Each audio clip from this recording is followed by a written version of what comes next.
Hey everybody, welcome to the INAV Fixed Wing Group's Wing Talk. This is going to be one of the best shows we've ever done.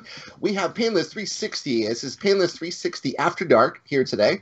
And we are really excited to have him. I'm going to introduce ourselves really quick so that in case I know that we have some new people watching. This is just something that we've come up with. INAV Fixed Wing Group is a group on Facebook, and if you follow Lee's videos, you'll know that we have, he's been a INAV proponent for many years now, so if you want to know more about INAV, follow him. Our group on Facebook is very welcoming, and we also have the INAVFixedWingGroup.com with all our resources. But anyways, this is an enthusiast community. It's also a support community. And we have with us today three other gentlemen who will also help have a conversation with Lee. This is kind of an informal chit-chat, I would say, with Lee. So first up is Luke. Luke, how are you doing today? Yeah, good. Yeah, bit of a different background again, but all's good here. Have you been flying anything lately? It's been kind of cold out there in the UK, right? It's been cold, and I have been flying for work, but other than that, I've done nothing in about 6 weeks or so.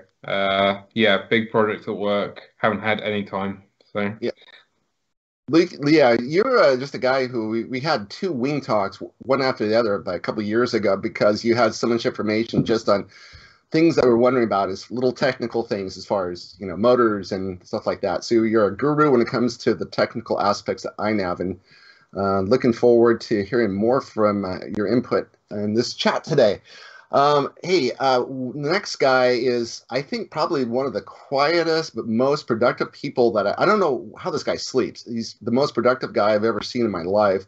I was watching something interesting. It popped up. He does videos on various topics. And Darren, I just want to let you know that I have one of these little things right here. The FR Sky S8R, and he has this whole series video last night I was watching just on how to set it up with Ethos, the new FR Sky firmware for the X20 radio. And I was like, oh my gosh, I got to go buy more of these things. They're amazing. This is essentially the AS3X, like what they sell for Horizon Hobby. And so great video. Also, you do a lot of work with INAV as far as you're a big help with INAV 4.0, right? Yeah, I've done a few bits for INAV, but yeah, don't get the S8R anymore. Get the SR8 Pro because you can use Access with it, which is just better. But yeah, I did a few things for INAV 4.0. So looking forward. Well, I'm flying it already, but looking forward to flying it in like an official capacity. Awesome. We have someone here who's the pilot in charge, or the guy who joined the group just to ask some questions and ended up being like our technical support for the group. Pilot in charge, Marc Hoffman. Marc from Germany. How are you doing today, Marc? Yeah, hi Steve. I'm doing great. Unfortunately, not much time to fly during the last weeks, but yeah, at least we have our wing talk and we can have some fun here. Awesome. Hey, you know what? When we first started talking, our very first conversation was, I don't know if you remember this. You were like, "Who do you like to watch?" And you said you like Josh Bardwell's videos, and I said, "There's this guy out of the UK has these 10-minute videos that are amazing. Painless360. Those, if I go on, I can learn something in 10 minutes." So, you remember that conversation we had? Oh, I think that's a long time ago, right? Yeah. But back then I already knew Lee's channel, so basically when I the first time touched autopilot, I also looked at his tutorial videos, and it was really helpful. Well, fantastic. So that's a great introduction to Lee. Lee, this is a guy that when we were getting him on the show, thank you so much. First of all, we were supposed to be on last month. But we had scheduling conflicts. So when Darren spoke to you, Darren's usually a man of few words. I guess you guys had an hour-and-a-half long conversation. So that's what I'm hoping for today. Painless360. Lee, how are you doing tonight? Thank you, Steve. Very well. Apologies in advance if you're listening and I sound different.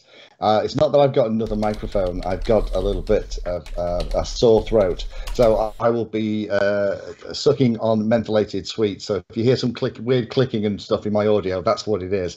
But Steve, thank you very much. Yeah, it's it's the YouTube channel is something that's been going for a very long time. I originally started it because I used to be, well, I kind of am, but I don't really fly them anymore, so I guess I'm not anymore. Radio control helicopters was where I came into the hobby, and I got the big love, and it was the Align 450s. Back in those days, there was a guy called Finless Bob. And if any of you, I'm going back, many years now, and he did in the forums, this was kind of pre-YouTube days, so, you know, when dinosaurs ruled the earth, he had a link to about 7 or 8 videos of how you set up your Spectrum DX7 radio with your Align 450 and how you set the head up, and you did all the spacing of the main gear and how you did it all. And it was amazing. You would download these videos, and I would be sat with the video playing on the screen in front of it, kind of, you know, carefully following and pausing it and doing that little bit and setting that screw. And so he taught me so much. And then I started, as I got a little bit more used to doing this stuff, I started answering people in the forums. Steve's not bored already. But one of the things I realized is that the forums can be a bit of an interesting place. There's some fantastically clever, knowledgeable people who will give you the answer you need, and then there's a lot of other stuff. Let's put it politely. So what I would do, someone would ask a question in the forum, and I would then spend 20 minutes and I would write the answer and explain exactly how you did that bit, right? It could be something daft like how you set the play in a main gear of a 500 class heli. And then I'd kind of do all that 25 minutes and then hit enter. And then somebody would have, within 2 minutes, would come up and go, that's complete crap. You don't do it that way. And then there'd be a whole discussion. And I'd be like, guys, I know this works. So in the end, when YouTube started, I was there very early because I would make a video and actually, you know, with a little cheap camera and, you know, zoomed in, and I would actually make the video. And the next time I got that question, because you guys, you know, you help other pilots out as well, you know, you get the same questions over and over again, right? Yeah. So I would make the video, and the next time somebody said, oh, how do you do it? I'd say, oh, that's a really good question. I made a video on that. Here's the link. Because then nobody could come in and go, well, that's crap. It doesn't work that way. Because it's like, no, I actually do it. So that's how the YouTube thing was born. And here we are now, 1,500 videos later. Wow. Yeah, I know. It's like, I really need to get out more, really, don't I? So, you know, over, I don't know, however many years. And INAV has been a really interesting part of the journey. Because INAV was something that initially, it wasn't that I was interested in it. I was told that INAV was going to be coming into another project and how all this open source worked. Because when I came into the hobby, you bought all these proprietary systems. So you bought a Spectrum radio, right? And you bought an Align helicopter, and you had the specific parts. And then gradually, I kind of delved into this world of open source. You know, that the modern hobby is all about now. It's all open source code, and you have to be able to use Google search effectively. You have to be able to use the forums. You have to be able to solder. You know, if you can use a hot glue gun, that's helpful too. There's a million different little things that you have to do in the hobby now. Whereas in the old days, with the exclusion of people like Horizon Hobbies, you bought the box, you followed the instructions, you charged the battery, and you were away because it was pre-bound. These days, there's such a barrier of entry. So I never find that I don't have a subject that I don't want to make a video on, because I've always got a list. You know, I have a to-do folder on my desktop by the side of this Skype chat, and there's literally 36 things in there from questions that I've got. Where someone will ask you a question and you go, oh, I'm sure I've made a video on that. And even with the library that I have, you go, you know what? I haven't. Or if you find the video, it's from 6 years ago, and it's all completely different now. You know, you talked about things like PPM, which you know sounds like some kind of urinary infection, but actually nobody's used that anymore. You know, even these days, S-Bus is considered the entry level. So there's always those that you have to update as well. So no, I definitely. Whenever I come in and I want to make a video, there's always something to talk about with this great hobby. So before I forget, I just want to mention, if you're watching in the stream, if you're on YouTube, you can type questions in, and we're actually monitoring the YouTube channel to give questions to Lee in real time. But one of the questions I did want to get across to you and ask you about is we've been watching it for years, but we don't really know who you are. And so I'd like to ask who you are. You could be as specific as you like to be, or you could be as vague, like I'm a air-breathing mammal living in the Northern Hemisphere. So can you give us a little bit tell us about yourself, if you're so willing to, who you are and your background? Yeah, absolutely. I have talked about this a lot because in the early days, it was great going to shows because nobody knew what I looked like. They knew my hands. Everyone knew what these things look like, right? They're some of the most famous hands in radio control because they're always making stuff. You wore gloves. Yeah, absolutely. And my voice. And those were the two big giveaways. So, yeah. And that was a very deliberate thing because when I first started making the videos, I was actually the director in a number of businesses, negotiating very large commercial deals, having to have some very tricky conversations with customers and partners and all that. That was the world I lived in. Radio control was the thing I did to kind of let off steam and to, it was a hobby. It's something I did for fun. But I've always been one of those people who like to help people and got a kick out of, we've all done it, right? Somebody wants to get in the hobby and with the time they have their first flight where they end up with the model in more or less the same pieces as they started out, you can just see it's that stupid big grin and it kind of makes you feel all warm. So I've always been into that, but I've never wanted to be in a situation. The reason I never showed my face and really went into my background, I never wanted to walk into a meeting room with somebody I hadn't met before who I was about to have a really tough chat with, and for them to go, "Hey, you're that guy from YouTube. I watch you. You're that radio control guy. I was watching a video of yours. I've got a question about free Sky receivers. And it's kind of like that can never happen. Because it's then going to be really difficult for me to have my professional chat. So I always, when people, because loads of people make YouTube things now, and it's all about being a YouTube celebrity, and it's all about, controversy and clickbait and all that. And I'm not interested in any of that at all. That's not my gig, right? The channel's there to help people access the technology. So, but they, people respond to people. So when I didn't appear in the videos and everyone else was, they were kind of, I get these messages regularly, why do you never show your face? I guess they assumed, I'm no oil painting, but, I'd been in some hideous car accident or something. but I said, no, it's, the technology is the star, not me. And then I retired about, coming up to 8 years ago now. And at that point, I thought, well, okay, I'm in a situation now with the work that I'm doing and the bits that I do where people knowing what I look like isn't so much of a barrier. And also I joked throughout that period, I'm only going to show my face when I get 100,000 subs. Now, this is when I've got, 4,500 subscribers thinking this is never going to happen. So I'm safe.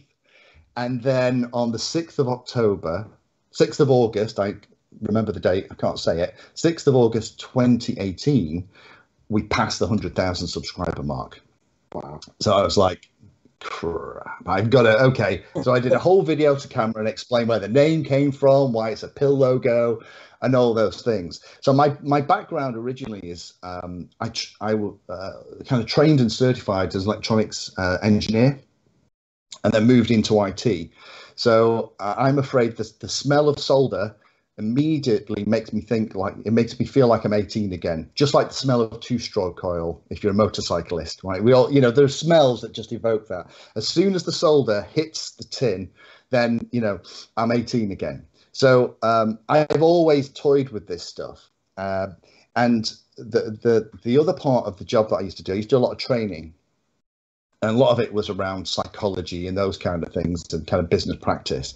So it was a real natural thing for me to use things like PowerPoint slides to explain stuff and use pictures and diagrams.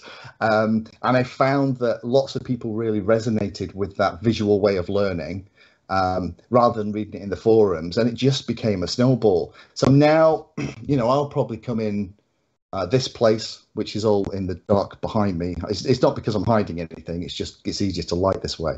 But I've got like a dedicated build table in here, and I just love coming in and playing with stuff and answering people's questions, because it's amazing how, like I said a moment ago, it's amazing how many times you get asked a question and it's a really good question, and I love it when I don't know the answer. I'm one of those really weird people. If I don't know the answer to something, I'm excited because it means I've got something to figure out. And as you become a personality or a known person in the hobby, you can put a call into the developers, you know, because the conversation that I had with Darren, that 90-minute chat that we had, which was lovely. I mean, all was missing was a couple of pints of beer and a pork pie. It was really good. But we were talking about INAV, and we jointly came up with 2 or 3 ideas of things that could be added to INAV that would improve it just by having a chat. And that's the really fun part of this, is that you meet so many lovely people in the hobby that are kind of minded the same way.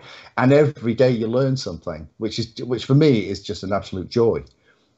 It's, you know, and the thing that I really like your videos is that you do have the presentation. It's a professional presentation. It's 10 minutes. And you think like, oh, if you made a 10-minute video, you don't have to work as hard as when you just make a 30-minute video. No, I mean, there's been times I've had real simple concepts I want to describe on a video, and 20 minutes later, I'm still talking. And then I'm like, wait a minute, this is like 3 minutes worth of information. You got to stop and do it all over again. Well, let's get to the basics of it. So coming up with a concise 10 minutes is really difficult, and especially when you have it all. I mean, basically, the way you put your presentations together and the videos is exactly the way I would want to do it myself. And when you start looking at, I was thinking about this morning, when this hobby evolved. It used to be the local hobby shop kind of hobby, where you go to the local hobby shop, you would talk to the pro behind the counter, and he'd help you out. But now we're into realms where the guy behind the counter has no idea what the hell you're talking about. He doesn't have the background, the technical expertise whatsoever to help you out with, because he's just a guy like yourself. He doesn't have an electronics degree. He doesn't have years of experience. You need to get some real people who know what the hell they're talking about. And when you go on and start watching YouTube videos, there's some guys who are the personalities where it's, yeah, man, my old lady kind of yelled at me this morning, and then, it's kind of like, or like, here, I got my dog. Here's some video of me flying. I don't have 30 minutes to get into your vibe. I got 10 minutes to find out. I have a question. I need the answer to it. And so you do it beautifully. Well, thank you, Steve. That's lovely to hear, because it is really difficult to, a guy sat in a study in his house making YouTube videos to try and help other pilots. You don't know how they're landing. But shall I tell you the secret of how I test my videos? Right, I was ready. The way I test my videos is I get my wife, who's a primary school teacher who has no electronics background, to watch them. And if she watches the ones that are aimed at beginners, not like the in-depth INAV, nuts and bolts ones, but the ones that are aimed for beginners, if she can watch it and get to the end and go, yeah, I got about 60, 70% of that, I'm like, bingo, that's aimed at the right level. So I actually test it on a non-audience member to make sure that I'm pitching it at the right level. Because the issue is with this hobby, as we were joking before, you've got to have, a black belt Google foo moves in order to find the stuff online, because you haven't got the guy in the local hobby shop. You're absolutely right, Steve. I'm lucky my hobby shop locally is still going, and it's worth its weight in gold. If you're ever in the middle of a build and you find you need a screw that's that long, of that size, with that pitch, you kind of take the short version that isn't quite long enough, you jump in the car, you go over there, and he'll root through the bins and he'll find you the right screw or the servo or the spline or whatever it is. Trying to do that on eBay or the other forums, or post a picture and say, what screw pitch is this? Good luck. But in terms of all the beginner stuff, I think too much of the hobby is entrenched in 3-4 letter acronyms, and we have our own language, and we forget about this. When when Darren and I were having our chat, anyone listening after the first 15 minutes will probably think we were talking in code, because we just went full techie. I put my cap on with the propeller down, and we got into that, and we were having a lovely chat. But anyone listening over here in the pub would probably think, wow, what a pair of geeks, but also wouldn't understand what we're talking about. And we don't make enough of an effort for the new pilots to really step it back. And that's what I try and do with the beginner videos in particular, is just try and take some of the complexity out. So, trying to explain a PID loop in terms of plumbing actually works for most people. Proportional integral, you can kind of explain it. Derivative gets a bit more tricky, but those kind of examples give over the basics, because once you've got the context and you've got the language, you can actually use things like the forums and Google search. But if you don't know the name of the thing that you're trying to find out, in the modern hobby, you are knackered because you don't know what to look for. You know, it's the thing that moves the doodad when I move on the radio. It's like, you know, even Google's not going to find, but you say, you know, the elevator, or how do I combine elevator and aileron? You know, because some of us will call it that. Some of us will call it the pitch and roll. Some of us will call it control feathers. You know, it gets really complicated. But no, thank you for the feedback. It's great. You know, if I ever, open invitation, if I'm ever doing a video that's called For Beginners or Introduction To, and I slip into 3 and 4 letter acronym mode, call me out on it, because that is not the point of the video. Even more, yeah, that's even more complicated. I just realized when you do videos about the hobby that are not in English but in your native language. Just recently I had someone in my YouTube comments, I mean, beside the fact that this guy was pretty rude in his writing and in his comment, but he was actually making a good point, that he complained that I used a lot of English words in my description while doing a German video. Like I said flight controller, I said yaw, I said pitch in a German video, and he complained about that. But on the other hand, I mean, of course I could translate all the words in German words to make a proper pure German video, but then people watch these videos and think, okay, I don't get that point, or I want to have background information about that, and then I search for Flugsteuerung instead of flight controller. But what do you find? You have to search for the English terms, because 98% of all manuals, all guides, all videos are all in English. And if you have barely content in your native language, doesn't matter if it's German, if it's Polish, like Pavel's videos. I mean, there's a video why Pavel, or there's a reason why Pavel makes all his videos in English and gets complaints from his Polish people. Yeah, sometimes you have to go down this route and to use special words that are focused on this topic, just so people have a reference where they can look for. I remember I did a very early series talking about some of the basics, and I called it something like Basics of Remote Control. And there was probably about 50 people on the planet lost their mind, right, that I wasn't using the correct term for radio control. Like, it's RC, it's radio control, not remote control. But I was like, no, you've missed the point. These are to catch all the guys who are and girls who are searching, not knowing what it's called, and think it's called remote control. And they'll find the video, right? Even if it's the wrong term, I don't want to be elitist about this and pull the ladder up after me. I'm intentionally using the wrong language because that's how Google works. And I think, you know, going back to your point, Mark, is a really good one. I've always joked that because I spend a lot of time answering questions. It's one of the, you know, I will do an hour and a half every day just answering questions on YouTube, on the ones that I get on email, on places like the Patreon feeds, and trying to answer as many as I can. And I joke that there is no such thing as a dumb question, but there absolutely is lazy and rude ones. Yeah. And funnily enough, the lazy and rude ones get much more succinct answers than the people who are polite and ask a well thought out question. Now, what is a well thought out question? Well, telling me the equipment that you have, what versions you've got, what things you've already troubleshooted, which actually tells me that you've actually made a bit of effort yourself and you've also had a bit of a look around. You know, I'm more willing to get involved and spend more time on that, not because, you know, I'm elitist and I don't want to answer anyone's questions. It's because of all that information, I actually know which part of the hobby we're looking in, and I can kind of focus down on what the 3 or 4 potential issues are going to be. It's frustrating that when you get a one-line question, I have such and such, and it won't arm. What's the answer? Question mark, exclamation mark, question mark, exclamation mark, exclamation mark. Usually in uppercase, usually misspelt. Fine, if you're struggling, that's brilliant. You know, I want to help. But the thing is, then you go back and go, well, you know, have you armed it? And you get then you know, because that's loads of people at the moment. You tend to get these waves of issues on YouTube. At the moment, loads of guys and girls out in India at the moment seem to be coming into the hobby. All the people who had loads of stocks of CC3D, NASI32, APM 8-bit boards, they're all selling them like hotcakes to these poor guys and girls out in India. So at the moment, I'm getting loads of questions from that community who are using technology that we all walked away from 5 years ago. But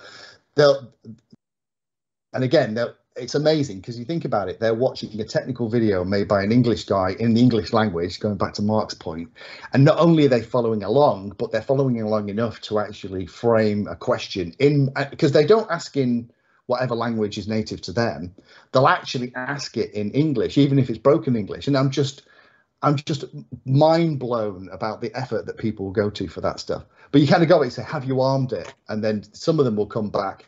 Interestingly, not people from places like India. It's a first world problem, seems to be a little bit. Is they'll come back and they'll go, yes, of course I've done that.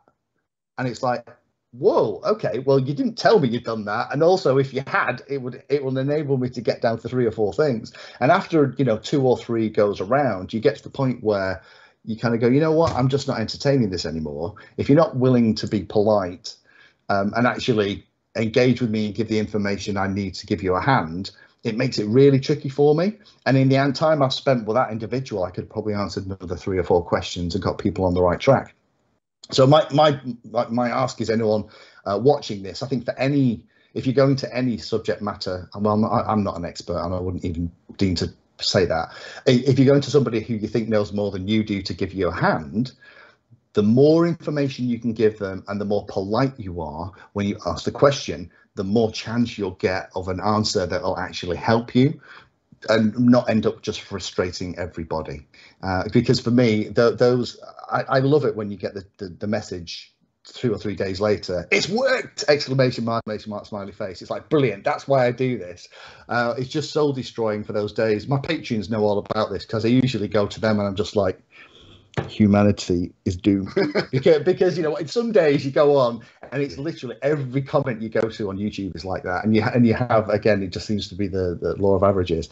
But it's just fun kind of helping people out, and just sometimes someone will ask you a question, and usually if they've given you enough information with all the videos I've got, I can usually just post the URL.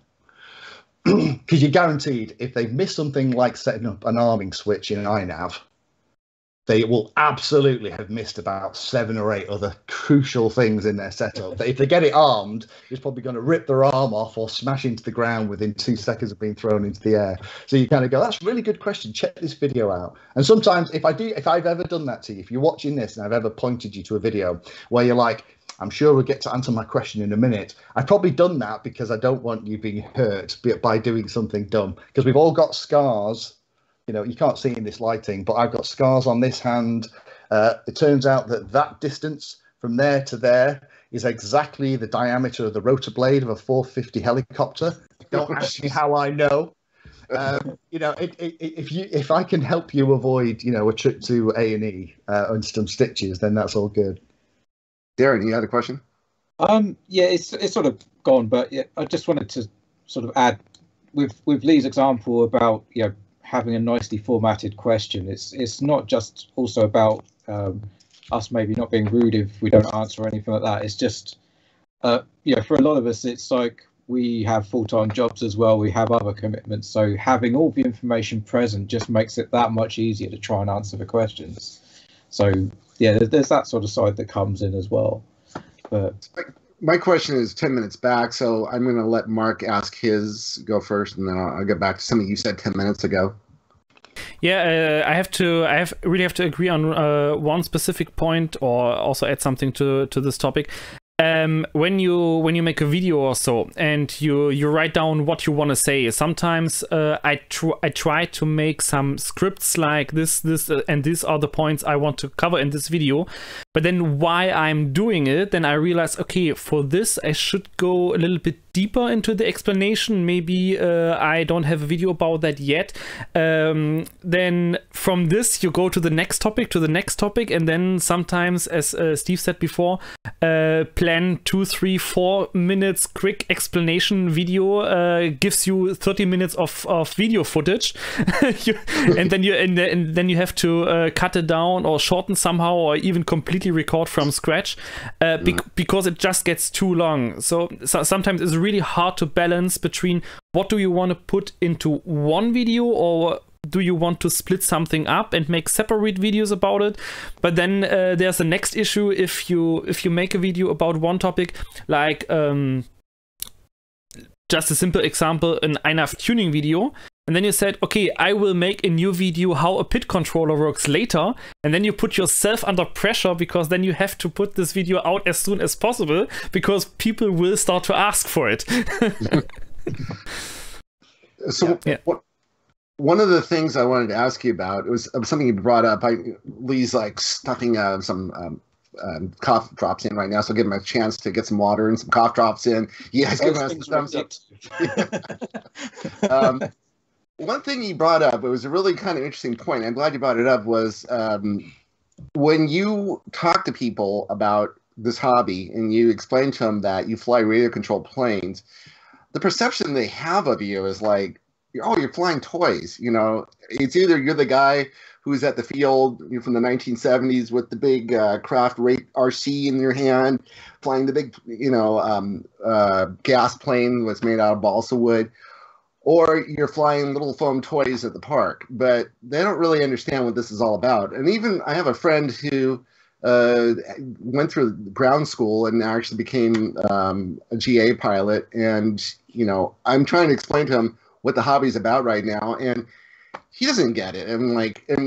This is like a software engineer, so I'm like, this is essentially everything that you do right now, all your training and all the stuff that you've done is kind of the good starting point for getting into what we're getting into right now, because we talk about UARTs, we talk about, it's all electronics, basically that's what we're about. Is there's a lot of technicality to this, but getting that across to people, like, these aren't toys. Have you had any problems with this? I mean, because I know that was something that was on your mind when you were like 5-6 years ago. Is it still that case now? I think he's back. He's smiling. You're on mute still. Lee, you're on mute. Lee, you're on mute. There you are. Sorry, there we go. Sorry, just clearing my throat, everybody, so that I can do the next ramble on that I tend to do. I would actually, and this might be controversial, so after saying I don't want to be controversial YouTuber, I think they are toys. I do it because they are fun, right? I have had parts of the hobby that felt like they were hard work. And what I mean by that is my friend at the moment who I didn't realize into radio control. It just happened. He just mentioned that he flew radio controlled planes. And I was like, really? How have we never talked about this? And then when I went down to his house, he had about 6 Horizon Hobby models, all with a separate radio. Oh, God. All held together with gaffer tape and all kinds of stuff. So I immediately went, right, okay, well, I'll tell you what, we're going to buy you a new radio. So we got him a computer radio, and I put new receivers in and set models up. So he had, because at the time he was constantly buying AA batteries, because all these radios ran on 4 AA's, right? So he literally had a pack of AA's in his garage, and he'd swap them out every day. So, but for him and for me, when we go flying, it very much is, it's a toy. It's marginally cheaper than grade A drugs and prostitutes, this hobby, but only slightly, right? And I haven't got the money to spend on all the balsa wood side of the hobby and icy and glow, right? That's not kind of my thing. But for me, it's about taking a wing or a quad or whatever, line of sight FPV, and just going and having fun. So I think it's probably a mental thing with me. I like to almost designate them as they are kind of toys, because there's something that I play with, even though, 50-year-old guy, it does make me feel like I'm like 12 years old, zooming over the tops of trees at 100 miles an hour with DJI HD goggles on, and then, pulling up and rolling around as my mate tries to follow me as we film everything. It's just epic fun. So for me, the only thing in the hobby that I have an issue with is the word drone. Yeah. All right. Yeah. And that's because the drone has such a negative connotation. Because my friend has one of my local flying buddies here. I helped him get some new FPV goggles, and so we've been mates now for over a year. And in that time, his hobby's gone. Because every time I go around, I'm like, oh, do this. So he always ends up with a bit more, and he's a full-size pilot. But he actually flew last time we went. I got one of those Hobby King Cubs. Not my kind of model, but I got one in for review. It's a very stable flying plane, but it has a pan and tilt inside for an FPV setup, head tracker. And we flew it last time, and he's a full-size pilot, and he absolutely loves it. But one of the flying days we were flying, this old lady stopped at the field on the gate, leaning over the gate, not quite with the, the piece of grass out the corner of her mouth, but close, and was kind of watching us. And she shouted me over. Now, at this point, I'm being his spotter, right? So I'm trying to walk back to her, keeping eyes on the plane, because he's flying one of my HD wings at this point. And I'm thinking, if he crashes this, it's 150 quid's worth of air unit I'm never going to see again. So I backs up to the thing. She says, "Are you flying a drone?" And I said, "No, it's a flying wing." And it was really weird. Her reaction, once I said it's not a drone, went from one of a little bit confrontational about what are you doing in this field to kind of going, "Oh, right, how does that work?" I was like, "Oh, well, he's actually flying, and the things he's wearing, he can actually see out of a camera while he's flying." And she wanted to know all about it. She was fascinated. But because drone is such a loaded term in the hobby, she was very, very confrontational until I said it isn't. And I think we do have drones in the hobby. We have flying cameras and things like DJI make them. But in terms of the stuff that we're flying as INAV pilots, I don't think they're drones. I think they are fantastic toys that are incredibly complex. When I take the top off one of my INAV builds, because one of them has the FPV combat system in there as well. So there's probably about 8-9 circuit boards, including the receiver, the VTX, the 433 megahertz, the flight controller, the ESC. It looks... I always feel a bit like Tony Stark, when I'm sat soldering stuff and I've got the INAV stuff running with all the code scrolling past as I'm doing a dump. I do feel like I should have an arc reactor on my chest. It's awesome. But, when you show people that stuff and you show them what things like FPV are like, I think it overcomes a perception that lots of people have about the hobby. And a lot of that perception, if they're not in the hobby, has come from mainstream media, which I don't think has been very kind to the hobby over the last 5 or 6 years. Especially in the UK, you're right. Yeah. We get blamed for Tesco bags flying about in the atmosphere. No. So, guys, I would like to jump in here at this point with a few questions that came up in the chat for a while already. Ritzy asks a question for Lee. What do you think about the RC plane simulator called Wings? I've tried it. I've done a video on it, probably. Surprise, surprise. I find simulators, for me personally, one step too far away. Every single one of them. I started. I don't know if some of you remember Phoenix RC. I had. I was gutted the day that Phoenix died, and didn't rise again from the ashes. Unfortunately, it was the real deal, wasn't it? But they had the little dongle, and I spent hours and hours and hours because a simulator for a new pilot is something that I always recommend, even though lots of new pilots these days don't want to invest in a simulator because it's not as fun as flying in a field and trying to kill yourself. But actually, the crashes in sims are cheap. Wings isn't bad.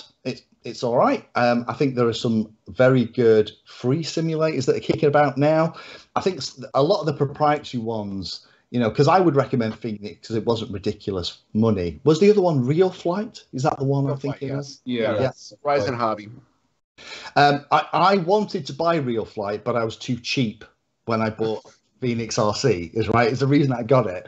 But the problem is that I don't think any simulator has yet really captured all the little nuances of what it's like to fly an actual plane.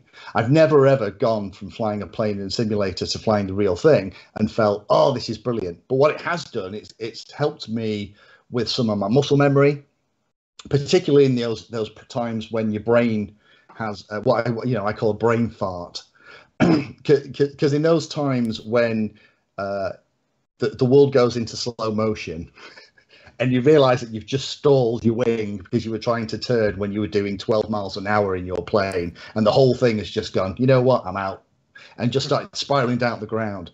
You have a split second to sort it out, and doing things and playing with them in the simulator is a great way to get the muscle memory. But in my experience, the way that things stall in these simulators don't really give you a realistic idea of what that's going to feel like. And also a stall in something like a Cub model versus a stall in a really fast wing versus a stall in a glider, it's all really different. And back in the day when Flight Test, back when they used to make videos that were instructional rather than entertainment, they used to talk all the time about what the stall characteristic was like. And I used to think that was great, because as a beginner, you want a plane that when it stalls, it just goes ugh and drops the nose. It doesn't just bail, one wing bails, and it's what I hear called all the time, a spiral of a death spiral. That's what people call it, isn't it? No, it's a stall, mate. It's a stall. That's what it is. There's a way to get out of it. The problem is if you stall with only about 10 feet above the ground, it's all over before you've got a chance to fix it. But for me, I think none of the simulators that I've ever tried have truly given me that feeling, to give me that reaction time in the field with a real model. So I don't use them as much as I probably should. Yeah. Darren? Has anyone got any ideas of a good simulator? Well, I have dabbled with Aerofly, which is pretty good. Again, I'm not too sure of the stall, but yeah, I used to use Phoenix as well. I find Wings is a bit more of a game than a simulator. That's where I put it. But you sort of touched on it earlier, but the thing I absolutely love about simulators is crashes don't cost you anything. Yeah. And I'll potentially go on there, I want to try and learn this, but I can guarantee like 10 seconds later I've got the big Edge 540 up and I'm just trying to do stupid things. But it sort of does work. You do eventually, I've almost been able to hover now, well, in the sim at least. In reality it's a bit different, but you do build up on those memories. So I do like the simulators for that sort of thing. Well, I learned to fly on Real Flight, so that, the one thing I'll say about that before the Horizon Hobby bought the company is that it was actually really a decent product.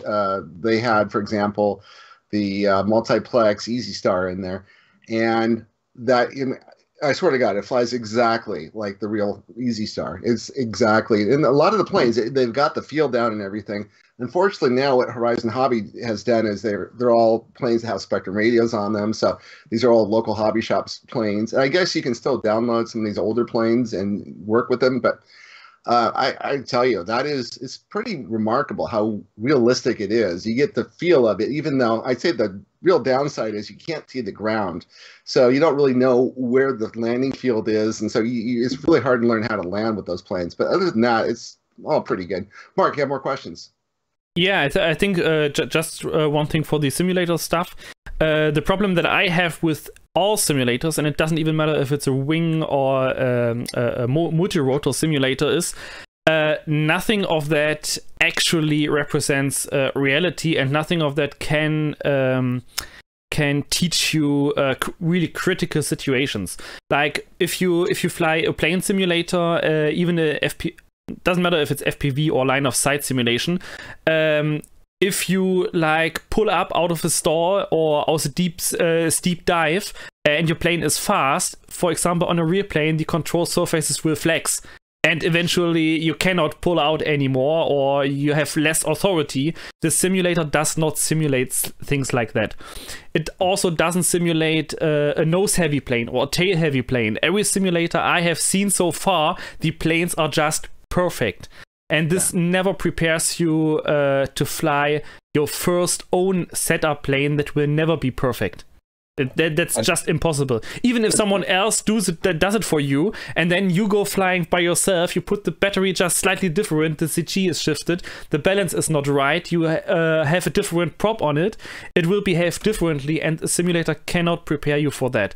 So that's just something you have to learn in reality. The only thing the simulator is really, any simulator will work for, is to get the muscle memory, as Lee said, and learn that if you fly towards you, right, left is still from the view of the plane, not from your view.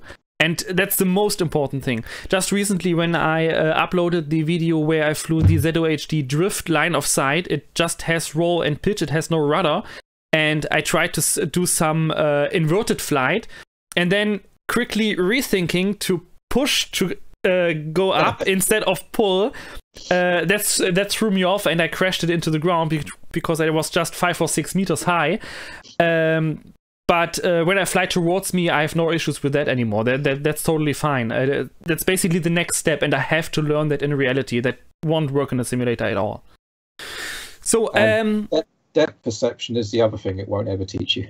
Yeah, that's the next thing, because you don't have 3D view unless you use maybe VR goggles. A simulator in VR would be nice. That would be great. I think Real Flight does that, but I've not bought Real Flight to try. I've got the Oculus, so maybe I should invest and have a go.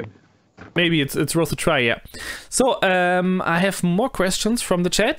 Boo Lagerstrom is asking, how will our hobby interact with commercial airlines in future? I think he refers to the regulations here at this point. Yeah, anyone wants to say something about that? What do you think? Deafening The only thing silence. I will say about that is that the is that INAV radar. That's something that both you guys have been speaking about recently, even though it's been out for a couple years. It's the first time that I've seen something where you have something that's completely different, a different microcontroller that's attached to the microcontroller, which is your flight controller. So that's with that, there's a lot of possibilities. And I was thinking when I was looking at INAV radar, it's kind of like the starting point of what they're trying to do with remote ID, which is they want you to be able to say that you have your altitude and airspeed and all this other stuff. You know, you can broadcast out who you are, where you're located, and all this stuff. Then you also get the reality of the situation that once you get after a certain distance, you can't really see the plane anymore. It only puts out a signal for about, what is it, like maybe half mile in the air when using INAV radar. And it's going to be even probably worse because whether they're going to be a little modules that you plug into your receiver and just puts out a little signal you put on the side of your plane on the inside, and it's going to work only if you're very close to it. But you're asking about how it would interact with the airlines, commercial airlines, and stuff like that, and then that becomes a question of if you're flying a commercial jet, do you really want to know if there's a radio controlled plane that's at 400 feet when you're up at 30,000 feet? But also, until they get all manned aircraft to have remote ID, I don't see why radio controlled should have. It's a whole bag of worms. Yeah, we do have this thing, called ADSB. So we have the ability, there is already a standard for commercial that already exists in the hobby. Things like the Pixhawk carrier boards, some of the latest ones have ADSB on. And ADSB is a wonderful system. It actually, in the current version of Pixhawk, it only hears the ADSB transmissions from aircraft. So it's really cool when you have your Pixhawk plugged into your ground station on your desk. I live near to Manchester Airport, which is a pretty big airport here in the UK. So all of the little planes that you can see as dots in the distance appear on the map within, because the little Pixhawk can hear the ADSB transmissions, and you get information about heading, altitude, things like that. Now, ADSB could also be transmitted from our craft. But again, as Steve was saying, if you're flying a Typhoon down the middle of a valley in North Wales, and somebody is hovering in their back garden to film their 6-year-old's birthday party with their GGI Phantom, do you really want to know about the 20 guys on that Sunday afternoon that are doing that? Probably not. But for me, I think there is a ceiling that is there for a reason in the hobby, the 400 feet. The lowest ceiling for even microlight and commercial flight should be 500 feet. There should, in theory, because I do microlighting as well, so in theory there should be 100 feet of grace. The problem is that I know for a fact that I have seen jets that are flying from RAF bases here in the UK. I'm guessing in the USA you have the same kind of thing, that are practicing low-level terrain following, and they fly below 400 feet. You know, it's one of those where, and those things are fast. By the time you realize that, you know, you can hear a jet coming and you probably need to drop the quad, it's already been sucked through the engine, spat out the back, you know, and there's a pilot stood in front of you asking, can you use your phone? You know, it's not ideal. So it's a really big question. For me, I would love it if the hobby was kind of left alone. I don't think it will be, but I would love it if the hobby was left alone, for us just to do what we do, be responsible pilots, you know, occasionally be a bit silly, but nothing like flying near Gatwick Airport, because let's be honest, that was a completely made up fabrication thing. I still haven't seen a picture. It's amazing how when any other drone incurs any other airspace, there's loads of pictures. There were about 1 million people at Gatwick that night and we didn't get one photo. Everyone has a phone. Come on. The ones that were being reported were all the ones, I think, that were being put up by the police to try and find this person that were flying, and they were all, you know, then claimed to be. So it's just, but again, see my previous answer about hysteria, drone, you know. You mentioned ADSB. Is that a requirement in the UK right now to have ADSB? Not currently. Yeah, it's a requirement in the United States. It started in 2020 that all planes, even GA planes, have to have ADSB. So we're already on it. I think we'll end up with it. Sorry. I was going to say, I don't know if it's. I thought you were talking about models, Steve. No, I'm talking about the GA planes. Yeah. I mean, speaking of these systems where the aircrafts can communicate between each other to have collision avoidance, like, yeah, we have ADSB and we have FLARM, for example, as an alternative system. That's all nice to have, actually. It would be nice to have that also on our crafts. Like, I mean, just the receivers, we don't even have to transmit. It would be enough to have a receiver to see if we fly FPV, to have an alarm, hey, aircraft is incoming, it's on a specific direction coming in the room you fly, so go down or go back home or land immediately or whatever. I think the bigger problem here is actually it's not mandatory for civil aircraft. Like we have so many, we have a few hobby or civil airstrips around here. They have trainer planes. They are flying very low, sometimes even below the 400 feet. They should not go below, actually. Usually they are forced to fly above 400 feet. And just recently, a while ago, we had a paraglider flying directly over the city, maybe 200 meters high or so, or even less. And I think, why do we have a paraglider with no collision warning system, for example, flying over a city? For a paraglider at this altitude, a city area is restricted airspace. He's not allowed to fly there. Even civil airplanes like a Cessna or so, if they fly over urban areas, they have to stay above, I think, 1,000 feet. That's mandatory, but they fly lower. They are not allowed to, and they often don't have FLARM. They don't have ADSB. I pulled out my my air map, for example. I have not seen that plane on the map, so they have no transmission system at all.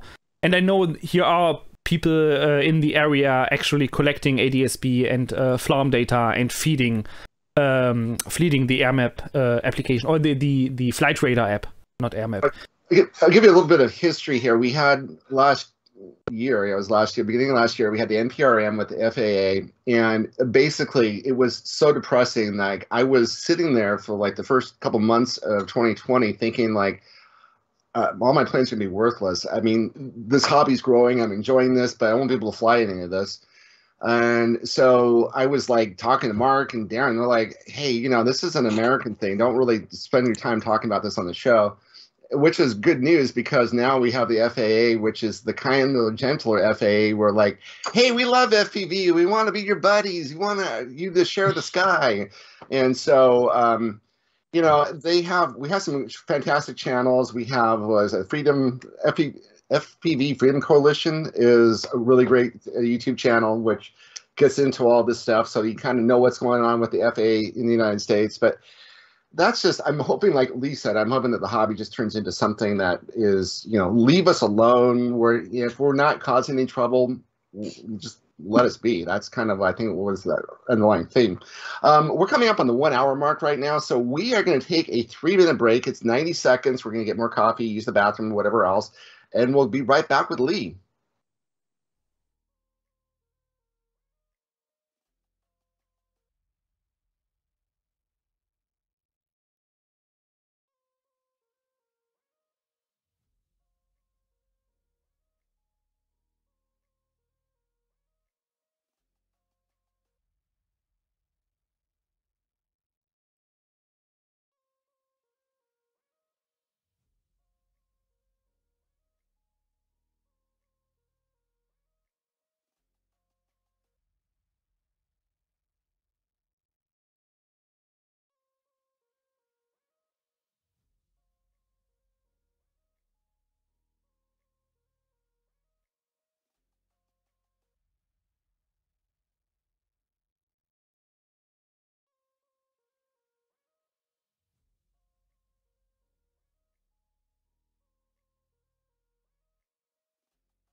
Okay, we're back live with Lee from Painless360. Hey, Lee, I got one question for you. It's going to be one word, 2 words actually, and you go off on it.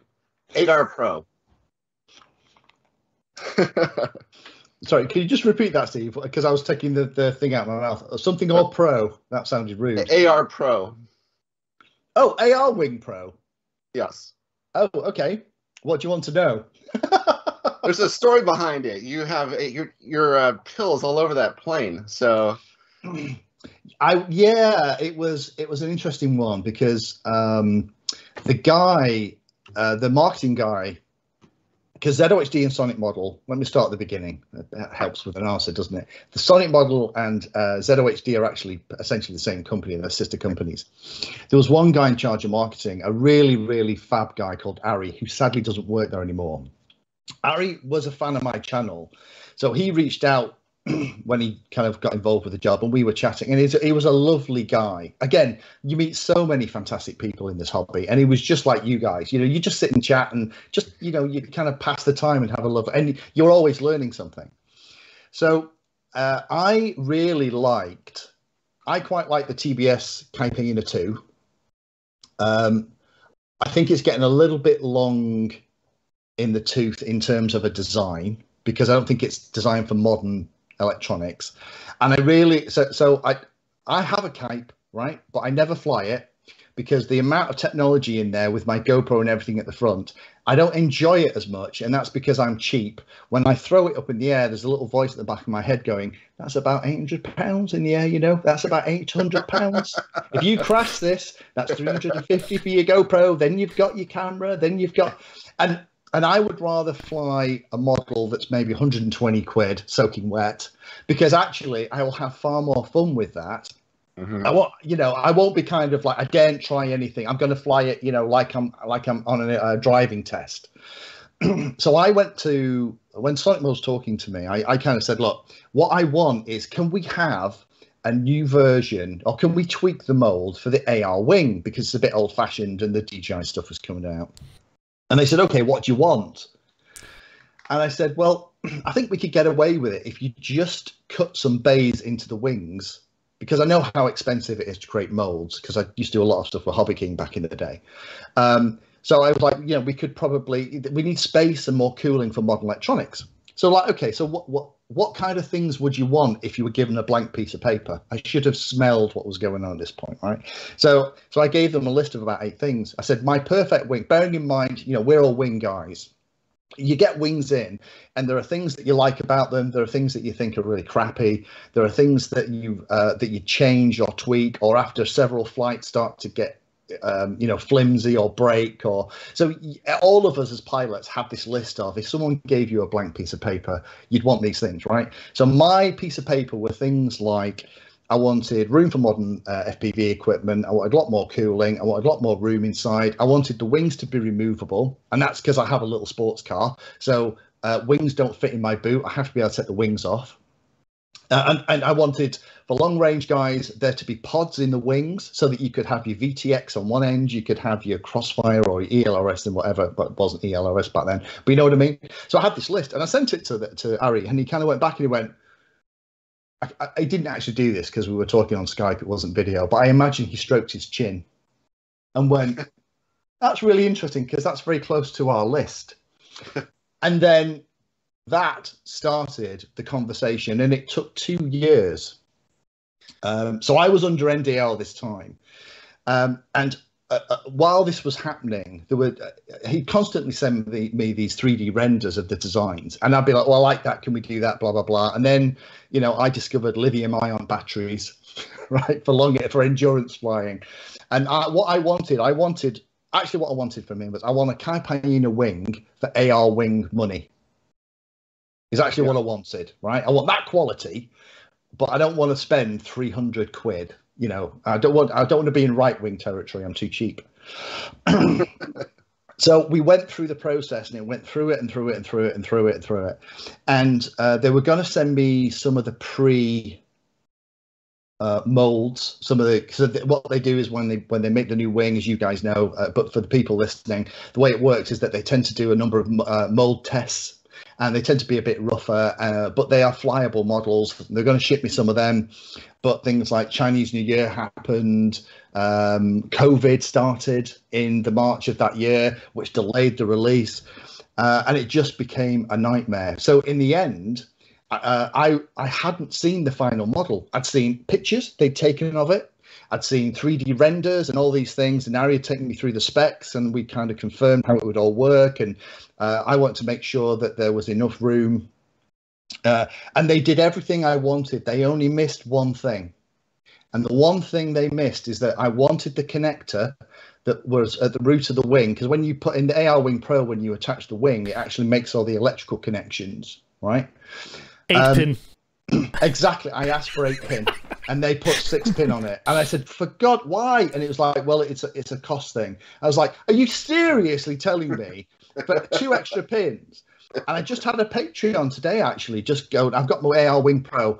I've got I think it might be an ELRS system out in the wing. How do I wire it up? Because I haven't got enough pins. And I was like, "Yeah, mate, sorry."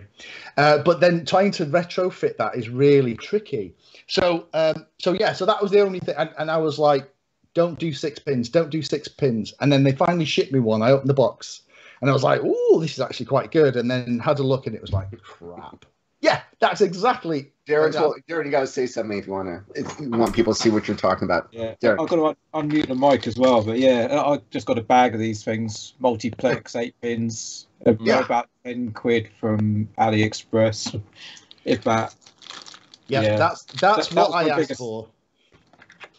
That's and they didn't do it. But the thing is that a lot of people, I get a lot of somebody's pulling out another plane. What's this? What's that, Mark? Mark, you gotta say something. You're muted, I think, buddy. You're still muted, Mark. Yeah, that's my UAV Clouds, and here you see I also put wing connector with 8 pins in there. I mean, I only have the servos connected through these connectors at the moment, but maybe for the future, just to have backup. But you never know, right? This is the thing, that the whole idea of having the bays out in the wings will allow you to have a receiver and a VTX. Now, a receiver is going to need 4 pins because you're going to need a ground, a power. If you're using old FR Sky stuff, you've got S-Bus and then the smart port telemetry. So there's 4. If you're using... That's the funny thing. I'm actually pretty happy with the 6-pin because I use FR Sky R9 with F-port, so I only need 3 wires. And if on the other side, you need the VTX with power, ground, smart audio, and video. Yeah, yep. Then you have to start fiddle around and share the ground with the servo to get it working. Yeah, it would be easier. It would be easier. It would be so much easier. Yeah. So to finish the story off, so anyway, so just before it was being finished, Ari says, "Okay, I want to put your logo on the box because you've been so involved in the creation of this thing." And I hadn't flown it at that point. And the thing is, with the wing, I wanted it like the AR wing was. I didn't want a hotliner. I didn't want something that was going to do 115 miles an hour. I wanted something that with a 7,000 milliamp hour battery, LiPo battery in the nose, it was going to balance and the CG was going to be in the right place. And then you could fly for 90 minutes, right? You could put your FPV gear on it. You know, you could sit there and you could just relax and just have that. Because I love to fly like that and have those really serene, kind of flying things. It's kind of what I not everyone likes that, right? It's a broad church, but that's what the wing was designed for. But I didn't know if it flew like that. So here's Ari, and he's been very kind, saying, "We'll put your logo on the box and blah blah blah." And I was like, I'm really nervous about this because I don't like the idea of review channels endorsing things like products. Because personally, I have this little question in my mind is that, okay, so if you have a competing product that's sent to you and your other product, when it's sold, you get a kickback because you've got your brand name on it, are you going to give that other motor a fair shake if you don't make any money off it because you're being a YouTuber to replace a day job? Now, in reality, they probably are. But for me as a viewer and, from my sales and marketing background, I've got that question mark. Right, I'm kind of like, why are you going to do it? So I was really nervous about it, and I said, look, I haven't flown it. So he said, okay, what we'll do is we'll put a thank you in the manual with your logo. I was like, right. And he said, in the first 500 units we make, it'll have a special battery strap. Have you ever seen any of the special battery straps that they make? Hey, there we have it. Right, keep hold of that. That's going to be worth money someday because they only shipped. Sorry, Mark, you're on mute again, buddy. Yeah, unfortunately, it snapped in a 120 kph crash. Mark, if you send me your address, because I will send you one, because what they did is they had a production run of 2,000 made, and he sent me the other 1,500. So I literally have a bag the size of a dustbin. Oh, wow. Right? So if any of you guys ever want, a battery strap, just hit me up, because I have literally about 1,000 of them. But so when the wing came, going back to my story before about the Maiden, I was really nervous about it. And if you've seen the Maiden video, I throw it and fly it over the muddiest, most disgusting, horrible field you've ever seen in your life, right? It was the day before we were about to go into another lockdown here in the UK. So it was my one and only chance to get one of my flying buddies in with wearing my hat cam. So it was a one-shot deal, right? Any other day, I'd have gone to the field and just looked at it and just gone, no way, not a hope. But I had to do it. So, and luckily, when I threw it up, it flew. The CG was working, and it was that graceful, endurance-style plane. It only pulls about 4, 5, 6 amps in cruise. So I was really happy. But the thing is, I get a lot of people who contact me going, I love the AAR Wing Pro, it's brilliant, it's just what I want. And they fly it like it was designed for, where it's, it's an endurance, soaring, floaty wing. And I get like another group of people who get in touch with me go, what were you thinking? Were you on drugs when you came up with this list? Because it's terrible. But they're trying to fly it in a way that it wasn't designed for. If you want something that's going to go like stink, there are a million other different wings on the market that are probably better suited. Just so you feel good about this whole experience, we take a poll at the start of the year. Every year we're going to do a poll. So we did the top 21 planes of 2021, and the AAR Pro was number 1. Wow. Okay. Oh, okay. Something went okay then. Fantastic. Well, thank you to everyone that voted for it. It does. Interestingly, since Ari has left, the new marketing guy has a very different style, and that very close collaborative working relationship that I had with ZOHD and Sonic Model has disappeared. It's building up a little bit now, but it's a bit of a shame, because I think the only reason, in my humble opinion, that the AAR Wing Pro is as good as it is, opinions vary, but it's because the manufacturer did something weird. They actually came and asked the pilots what they wanted, right? Too many. I mean, look at some of the models that are coming out at the moment, you just get them, and they definitely have been on drugs when they've come up with them, because it's like, well, what part, who is this aimed at? And it isn't clear. And a lot of the models coming out at the moment seem to be aimed at the, I need to go 120 miles an hour crowd, which is fine. I've got wings and I do that. But it's like, well, what about the days that I just want to go, and it's a beautiful day, and it's a fantastic view, and and I just want to go up to altitude on DJI goggles, go up to maximum altitude, and just float and soar around with the birds. And not many people are doing that at the moment. That's exactly right. Yeah, they're this AAR Wing Pro was a fantastic build. It was number 1. Number 2 was the AAR Wing, the classic wing, the 900. So. The one question I have for you, and I know you touched on the subject, which is getting free stuff. And so that's a dream I think people have. Like, if I'm going to be a reviewer, I get free stuff, and I get all these great planes sent to me, and I'm going to pick and choose the planes that I want, because these are the planes I would normally buy, but I'm going to get them for free. I'm going to say wonderful things about them. And then we had Andrew Newton on before, so he basically told us that all his friends have all his old free planes, and they don't want any more. So what do you do about that? You know what I'm talking about. Lee's laughing hysterically right now. So what are the stories about the free stuff and the free planes? Because sometimes I bet you're sitting there working on these things, and you're like, this thing costs $80, and I'm spending 5 hours of my life on this, Well, the funny thing is that the foam might cost you $80, right? But by the time you finish building it, you've put 8 hours of building. Because remember, of course, that you've got to document and film all the build process because you're going to make a video about it, right? So you got that, and then you put all the equipment in. And usually I'll try and put a flight controller in it because I want the telemetry to have things like current draw and airspeed, ground speed and things like that, so I can talk to that in the video. So you end up putting loads of stuff in these. First of all, talk a little bit about free stuff, because I think that there are people who start YouTube channels with the express idea that the manufacturers are then just going to magically fall over themselves and send you boxes and boxes of free stuff, right? It does not happen, people. You have to spend a lot. Now, there are channels, you know, I put my hand up. No, I am very lucky. I have a good relationship with a lot of vendors, and there are vendors that I love and trust. People like your Armatans, people like your Right Wings. Although, to be fair, all my Right Wing stuff I bought because, you know, Right Wing doesn't give anything away for free. But there are manufacturers that I know and love. But there's also this other misconception that if you get a product for free, you're going to give it a favorable review, right? And I think this is something that's worthwhile talking about, because there is only so many hours in the day. And going back to your point, Steve, about, you know, taking a really complicated subject and trying to squeeze it into a 10-minute video that, you know, a primary school teacher is going to understand.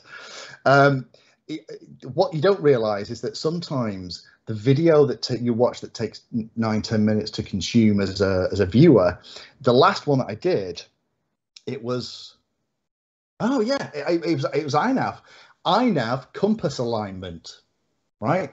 And I was working on that for 3 weeks, right?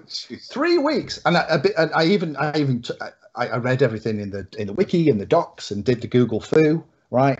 I've got my Recon 7 here that works brilliantly. So I tried to work out how that worked. Even got in touch with Pavel. Pavel told me exactly the same as what was in the docs, which wasn't any help at all. So sometimes, you know, you don't have thousands of hours every month to just do videos on, you know, is this a new set of fat shark killers or whatever? So I'm really picky. If I'm ever offered anything, I spend a lot of time and actually look at what it is, because I don't have time to get stuff in that's crap. Because what's the point of me getting something in that I'm going to spend all that time and effort and energy in? Because some channels like to do this and be very controversial and talk about why this product is a pile of rubbish. But actually, I haven't got the time to do that. I'd rather get in stuff that I'm interested and excited in. And also, there's another aspect to that, is that going back to that AAR Wing Pro example, the way that I fly and the kind of flying that I like to do dictates what I think is a good model. Reviews are subjective, and people seem to miss this. Things that you get in might be perfect for how I fly. You know, I might get a quad in, like the Recon 7 that's built for endurance, will take INAV, you know, have the HD system on it, and is exactly what I want to do. Is it going to be great for freestyle or racing? No, it's not. Similarly with wings and fixed wing models, there's all those different things as well. So I think you have to be a bit careful with reviewers. You can absolutely fall down that hole of I'm going to be controversial, because that actually drives a lot of traffic to your website. It's a great way to get views if you're trying to support replace a day job. I'm not interested in that, so I'm really careful about stuff I get in. The stuff I get in, going back to your comment, Steve, about all my friends have amazing garages full of models. Yeah, it's exactly the same. All my, you know, the models that I can break down again, go back in boxes, and Christmas and birthdays for my mates, they always get a cardboard box, because the thing is that I can give away, because I've done things in the past like donated built models to radio clubs for raffles for charity and things like that. But the issue is that once you've made these things, they're so bloody big, transporting them and sending them to somebody else is almost impossible. So you have to physically give them. And whereas a quad, you know, you can get 6 quads on a shelf, right? You know, once you've made a 2-meter glider and you've got 6 of them, you kind of run out of place to park your car. You know, so it is. It's really tricky. So particularly for the fixed wings, that's why I think I've ended up as a pilot going down the wing thing so heavily. Is because I love the way that wings fly, but they're super duper portable. They'll fit in my little car, but also, you know, you can break them down for storage. And if you take the wings off, you know, my garage, you know, they're all kind of stacked up like plates in a dishwasher, you know, side by side, because you can do that with a wing, but you can't do it with something like a Bixler or a Tundra or any of those other bigger models. Darren, you had a question? Well, it wasn't really a question. It was just to go back to what Lee was saying about speed. I just wanted to say congratulations to Rupert for getting his FPV GPS speed record back. Yeah, definitely. 509 kilometers an hour or 316 miles an hour. So, yeah, he saw an American took it over about 441 kilometers an hour. So he wanted to get it back after that, so he smashed it. Don't worry, the USA will get it back soon enough. Mark. I wanted to add something about the review and freebie stuff you talked before. That's really a good point. Sometimes reviewer doesn't matter if they buy the stuff or if they get it for free, if they are honest at least. They say, yeah, okay, this is a good product or this is a total crap product because it doesn't do what they wanted to do. I think the better way is, and that's what I usually try also in my videos, is to find out what the model can do and then give recommendations what people this model is made for. And if it really flies like crap, if it's a plane, for example, then it flies like crap. Then it's nothing you can, not much you can do about it. I mean, the AAR Pro was a good example. Usually I'm a guy who likes long range flying or low altitude cruising, maybe some speed cruising, and that's why I really love the AAR Pro, because it's a perfect small long range platform. It can fly forever on lithium ion. It starts easy. I had just one failed launch right at the beginning because that was because the airframe was wet from a previous landing in wet grass, and I slipped away. It crash landed, and it hit my or a stone hit my camera, so the FPV cam was damaged.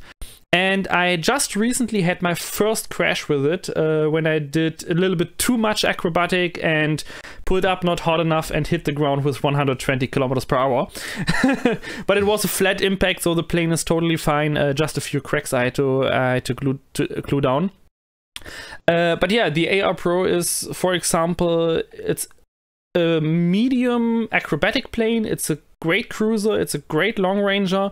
The old AR wing was more for ripping around, for example.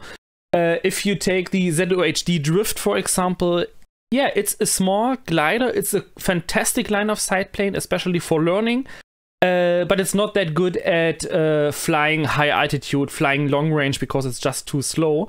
And if the weather fits, you can use it for proximity. And I think we just have to mention what kind of people should get these planes, and not if these planes match our flying style, because that doesn't matter. No one cares how we fly. Everyone wants to know if it's something for him, for his flying style, and that's the important part. That's one of the questions I wanted to ask Lee, which is, year 2022 is rapidly coming upon us right now.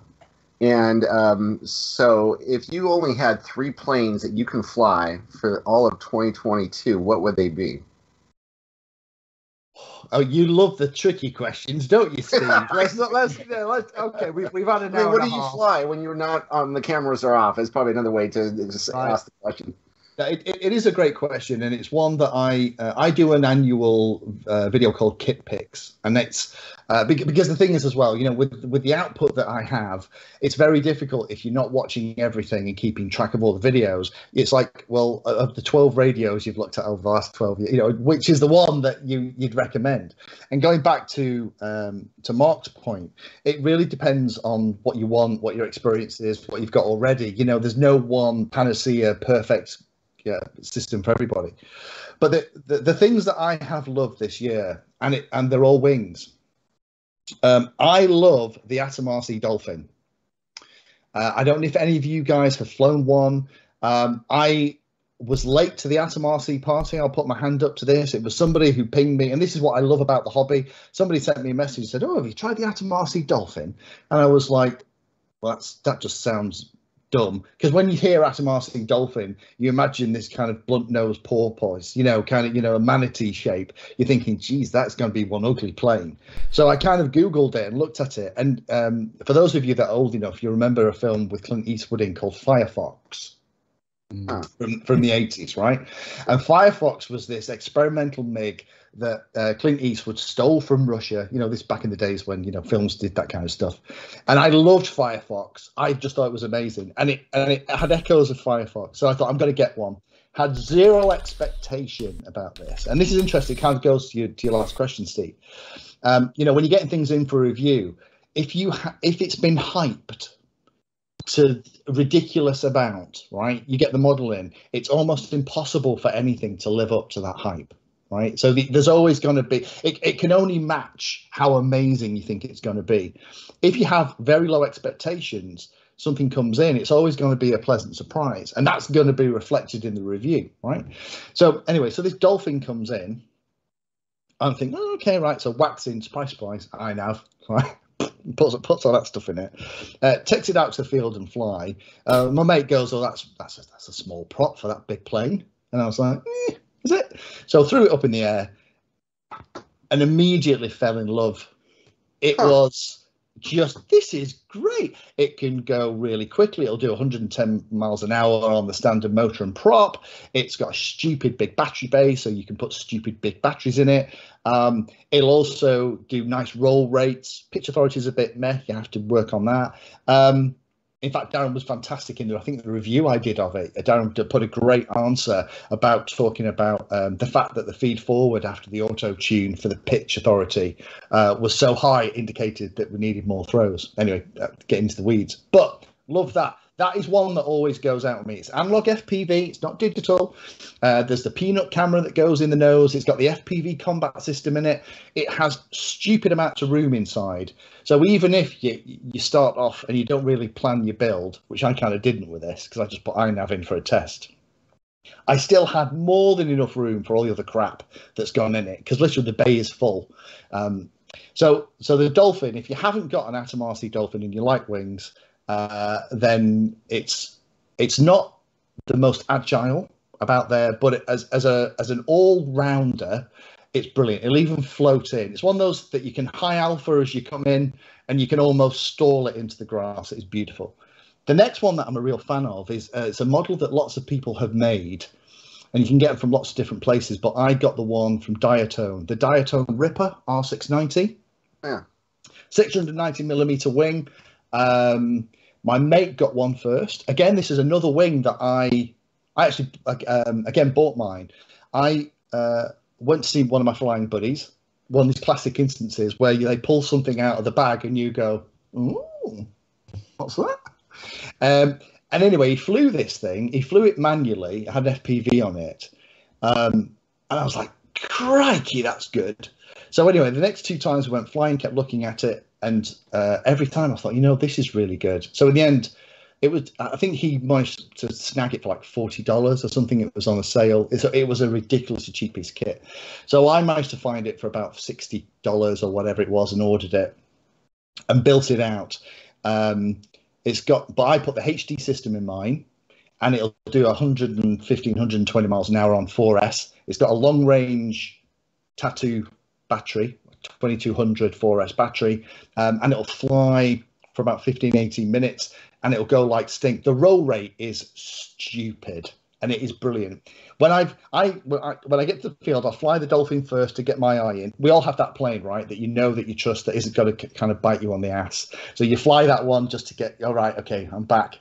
I will fly the Dolphin first, and that will feel agile until I've flown the Diatone. And then going back to the Dolphin feels like a really sedate, gentle family cruiser after getting out of a Porsche Carrera. It is fantastic. And in HD, you can go like stink. The only issue with it is it isn't very robust. I've broken most of it at the moment. It's probably 20% hot glue at this point. But for a 40, 50 pound model, $50-$60 model, you don't care. So long as the electronics are okay. You know, if I really screw it up and I destroy the thing, it's like, meh. So, you know, I'll do it. I had a problem last time. I threw it. I did that thing where, you know, when you're about to do an INAV auto launch, and there's the little voice in your head going, something isn't quite right here. Don't throw it. And all common sense says to you, when that little voice goes like the Jiminy Cricket says to you, you've been an idiot, stop. If you don't, then take it down, unplug it, plug it into INAV and just check you're not being a pillock. But no, I was determined I was gonna fly. I've been waiting for an hour at this point. So I threw it and immediately went nose in, snapped the nose off, pulled the antenna off the HD unit, you know, and it was just bits of foam everywhere. So again, you know, another 2% hot glue. But the diatone is great. I've had to laminate it to make it stronger, but for a 60 wing, it doesn't matter. So those are always in the car, and they both run off the same 2200 4S batteries. So I can take the batteries and then just use the one I'm in the mood for. The last one, the third one, that's where it gets tricky. I have the Drax, the right wing Drax. I have the Mini and the Nano. And they are expensive, but by golly, they are fabulous. They fly almost like nothing else. So if I'm feeling particularly brave and we're flying over a field that isn't going to rip my Drac to pieces, because you can't get the Mini Drac anymore, I think you only get the Nano now. Right. You know, it's like taking out, you know, like a classic car now. You know, you only take it on the Sunday drive and you wipe it down before you put it back in the garage. It's kind of getting to that level, which is a real shame because it is a fantastic bird. And then also, in similar vein, there's an outfit in the UK called E-Wings, based in Scotland, who make similar models out of very dense foam. The issue with those models is that you have to put a massive power system on it, because when they're all built up, it's about 1.6 kilograms, which for normal wings that I fly, you know, I'm like, if this hit somebody, it's going to decapitate them. Yeah. But for when I kind of rang E-Wings and just went, I'm a bit worried about this. It's 1.6 kilograms. And he went, oh, I'll be fine. We've got people flying them at 4.5. And I was like, that would go through a brick wall if it hit the brick wall at that speed. But that, again, is the same kind of design. It's very loud. It's very quick. But very similar to the Dracs in the performance. So if you've ever wanted to buy a mini Drac and you can't get them now, E-Wings is, in my opinion, next best bet. So probably those three would be my answer. Very long way of answering it, Steve. Hope that's okay. One thing about the Dolphin, I had actually the chance to maiden one in summer this year for a buddy on an FPV meetup, but unfortunately I was not able to fly it because it was running on autopilot. Speaking of the Dolphin. The Dolphin, yeah. So it was running on autopilot, so it was actually controlling, not flying, as we all know. And the next worst thing was operating, yeah.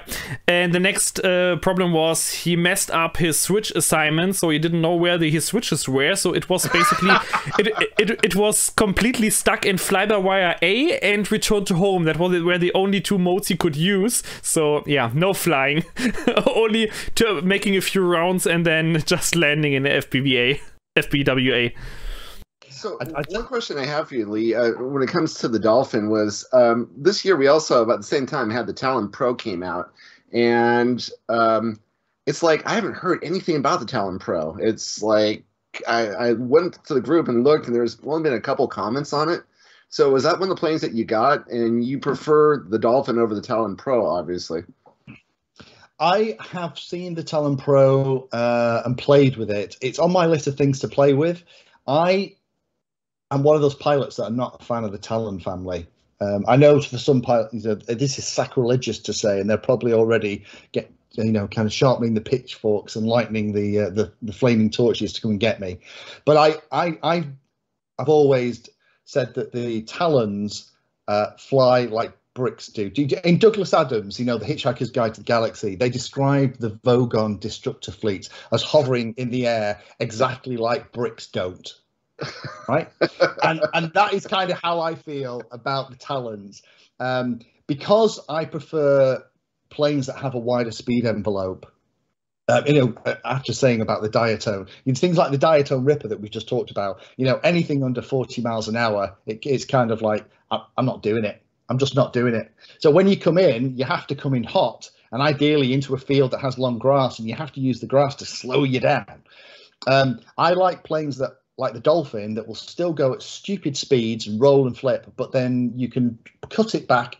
And like the other day, I was following my friend and I had it down at 15 miles an hour ground speed in a pretty calm day, and then started a turn and then dropped to 12 miles an hour. And then she started to misbehave. And I was thinking, what is wrong with you? And then realized that I was basically stalling, and INAV was probably working incredibly hard to stop me from killing myself in the plane. But the Talons, I've always found that they have quite a dramatic stall when you fly too slow.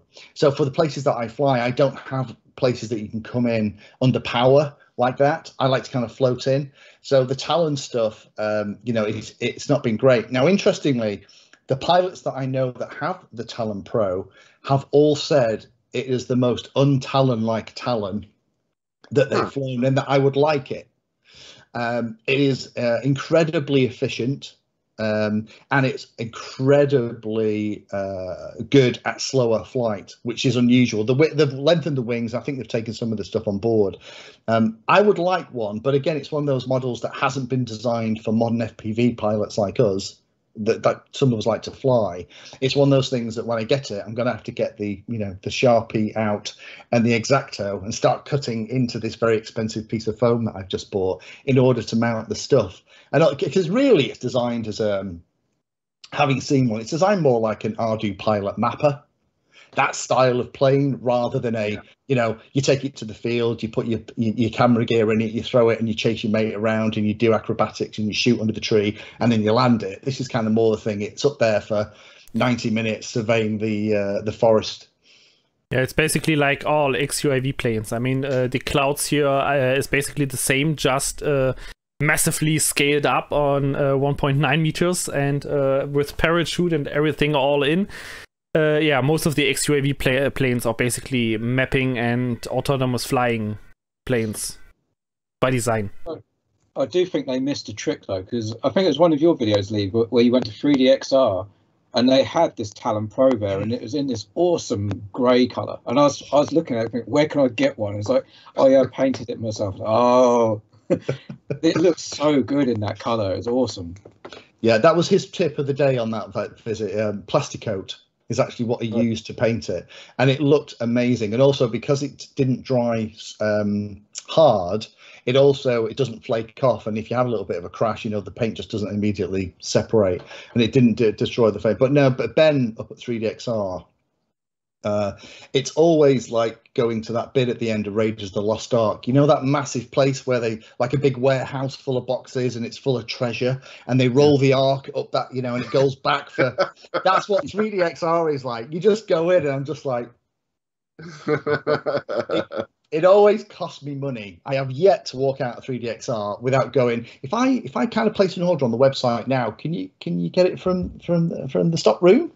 So it always costs me money, but it's fantastic. But he does all the stuff with the big VTOL planes and things, which again I'm still planning to do a series on, and unfortunately we're way off with the INAV code yet. In fact, that's one of the things Darren and I were talking about in that 90-minute chat. We were talking about the need for separate profiles and how you change and things, but the VTOL stuff is something that I'm really excited about. I would love a wing. Going back to the point about, you have to have a big area for a wing that doesn't float, because you have to be able to bring it in at speed and, be able to land it. I'd love a wing that could go like Stink, but that could also do VTOL takeoff and landing. That would be my ideal, because then I wouldn't have to find a field. If I had an opening in a canopy of trees in the middle of nowhere, I could fly my wing about. I know I'm talking about that for half a year now. but I still have the Sonic model, the Sky Hunter Racing here behind me, and there my plan is to put 3-inch quad motors on there, 2 in the front and 1 in the back, to make a micro VTOL out of it. And I hope I can do it with INAV, but yeah, it's not on the top of my prior list right now. Now, I think we're going to end up doing X-Plane, Mark, because at the moment, INAV is so far away from having all those key elements in order to handle both a fixed wing and a multi-rotor setup and transition. But it's amazing just watching all the PRs happening and all the commits that are going on at the moment for INAV 4, as well as all the stuff that, you know, Darren's been working on. It looks like it's coming, but you know, anything in the next 12 months, I think we'll end up using X-Plane. Yeah, I think my plan is to fiddle around with the programming and the custom pit controller to get it somehow to work. So it's more like a challenge I put for myself to get this thing into a VTOL. And if it doesn't work, I will get a F4 WSE flight controller for that one. So if it doesn't work, I just put autopilot on it and I'm fine. Well, I wish you all the best for that. If you get it working and figure it out, please hit me up and let me know, because I will. I love the idea of having because the thing is, there's so many ways that you can do VTOL. You can either have it like a tricopter, or you can have it like a rotating you know, twin prop, or you can have it like a tail sitter. Tail sitters for me sound like the simplest way of doing it, but it does require an awful lot of some smart stuff going out in the flight controller. Yeah, my idea is, can I get it without ripping out the table here? My idea is what I want to do to save servos and complexity. My first idea was to have a 2-axis pan and tiltable motor at the back, so I can use it for hover, and then the front motors just turn off, and this motor goes back as a pusher. But then I had a better idea. I want to build a mechanism at the front here to make a twin motor setup and connect the motor tilt with the ailerons. So if I want to hover, I just put the motors up and the ailerons go full down basically. And if I start to fly forward, I generate lift and I use them as flaperons basically, while the plane gains speed, and then they go full forward. And as the motors will still tilt, when I go on the roll axis, I get additional roll authority. So I just need very little movement on the servos anyway. So I hope that works. I've got my fingers crossed for you, Mark. I think that sounds like a fantastic idea. I'd like to think that in 12 months, a lot of us will have made our first VTOL. But then I said that this time last year. So, you know, we'll all live in hope. Yeah, I have this plane lying around since spring or so, and still not started with it. But yeah, right now it's on fourth place of my to-do list. Right. So one of the questions I had for you was actually your experience. We brought this up before the show started, and this is kind of a really important question. We haven't gotten to it yet, which was when I first started looking at INAV back in 2017, you did look to see this. I went to the videos, and there are very few videos on INAV. And the only video series I found was Matt's series and your series on INAV. So you were onto this long before anybody else was, before us in the group were, basically. So what was it about INAV that you saw? Because you were right years ago. Well, thank you for that. It happens now and again, but I think it's more by luck than judgment. INAV is something that, you're right, the first series was created, the first videos were created in January 2017, but I've been aware of the project for about 18 months before then. Wow. So if we wind the Wayback Machine back to about 2014, back then multi-rotors were very much a very new thing, right? So lots of heli pilots like me were trying out multi-rotors, because when a heli crashes, you know, you're literally talking about 7 hours to repair the head, right? And a multi-rotor, you just replace the blade. Yeah, absolutely. Yeah. Multi-rotors don't try and kill themselves all the time, which is basically a helicopter is always half a second away from complete destruction. And as the scars on my arm show, and sometimes they want to take you with them. So back in those days, there was something called multi-wii. And apologies to those of you who know this ancient history, but this is kind of how we've ended up where we are today. And kind of relevant to the question.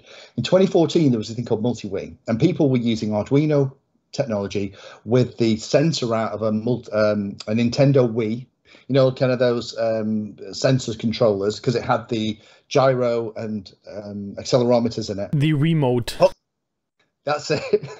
We were sticking them together and putting this code called multi-Wii on it, which is where the Wii part comes, and making these things called quadcopters. I'm not even sure we were calling them quadcopters back then. We probably hadn't even just described how it was going to work. Were they octocopters at the time? No, I think we were just multi-rotors maybe. I don't know, but it was the very, very early days, right? So multi-Wii was an 8-bit operating system running on Arduino. And it was the interface was terrible, and the way you set it up was very technical. I was sent my first board. I remember I was on holiday. I got contacted out the blue by an outfit saying, "Oh, we'll send you a multi-Wii." And back then, I was using a KK flight controller. For those of you that have been in hobby ages, it's kind of, this is like bingo. You can kind of put a tick in all of the names that I'm using from like the hobby all this time ago. So I did my first multi-Wii series and loved it. And the thing with multi-Wii was it had GPS return to home, and it had GPS loiter. I don't think it was called that then, but you could actually flick a switch and it would sit in the air. Now this blew my mind, right? I couldn't believe this was so cool. So then a gentleman called Timecop then took the 8-bit code that was multi-Wii and cleaned it up and turned it into an open source project called Baseflight. Without getting into all the politics, lots of arguments happened.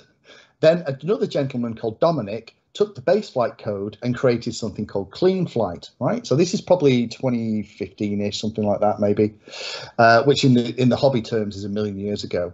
Now, Clean Flight was the one that we all flew back then. And then people decided that they had particular things they wanted to focus on. And I was talking to Dominic a lot back then because he created something called the Seriously Pro F3 board, one of the first F3 flight controllers, which everyone lost their mind over. It's like, when are we ever going to use the power of an F3 processor? Little did they know. Right? Because now we're all looking at F4 going, it's getting a bit tight. So he brought that out, and I was talking to him. And there were these two. Go on then, Mark. You've got to show that. Mark, gotta say something. Yeah, I can switch, Steve. No worries. So yeah, the good old SP Racing F3. And it's even the deluxe version with onboard magnetometer. Oh wow, the deluxe version. I never had one of those. Yeah, I only had these in the past, but only 2 of them, and one is now here on the tracker. I tell you what, Mark, you've got lots of stuff that in time is going to be worth a lot of money because this is the history of the hobby there. So when Dominic created the Seriously Pro board, he reckoned he would get about 4 months before it was cloned by the Chinese, and he got about 3 weeks, and it became the most cloned flight controller, I think, in the history of the hobby, right? So anyway, so the other thing that Dominic's doing, as well as designing groundbreaking flight controllers, is also working and creating this code called Clean Flight. There were 2 groups of people who decided that Clean Flight could improve in 2 specific areas. One was how Clean Flight handled the flight performance for things like racing. Ooh, we can race these things. And that was forked into this little project called Beta Flight. Probably never heard of it. And then there was another lot of guys headed by Konstantin Charlamov who decided that he wanted to fork Clean Flight. Sounds rude, it isn't. It's a thing with open source. Into something called INAV Flight, and he would work on sorting out all the GPS stuff that was broken when it came from multi-Wii to Baseflight, from Baseflight to Clean Flight. The GPS code had been completely screwed. So Konstantin says, well, we can fix that, right? So I'm speaking to Dominic during this period because I'm really interested in this whole GPS thing. Because going back to the thing about I like to fly you know, and explore and have those, you know, kind of Zen flying experiences.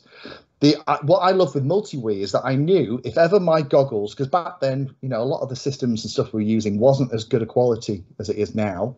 If any of my stuff misbehaved, I could flick the return to home switch and multi-wii would fly the multi-rotor back to me, stop over the home position, then gently descend, hit the ground and disarm without me doing a thing, right?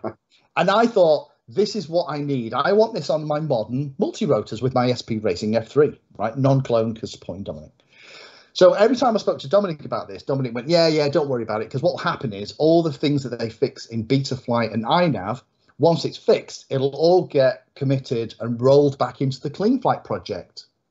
And I believed that for about a year, right? So anyway, after 12 months, you know, we're having the conversation again, and I'm starting to smell something a bit fishy. And I'm thinking, I've got to speak to the INAV guys, because surely, because this was, INAV was about 1.3, 1.4 at this point, something like that. Jeez. So I goes to Constantine and reached out to him, because Dominic put me in touch with Constantine. I chatted to him and said, look, I'd like to make some videos on this stuff, because all this code's going back to Clean Flight eventually, right? But I'd like to understand it, because I think other people would benefit, because GPS modes haven't worked forever, blah, blah, blah. And he went, the code isn't going back. I said, why not? He said, we've had to fix so much stuff. It's not like it's the GPS code, it's these 3 modules, right, that we have to, it's like the whole underlying systems had to change in order for this stuff to work. And I was like, oh my God, you mean this is, he said, no, it's never going to go back. It can't.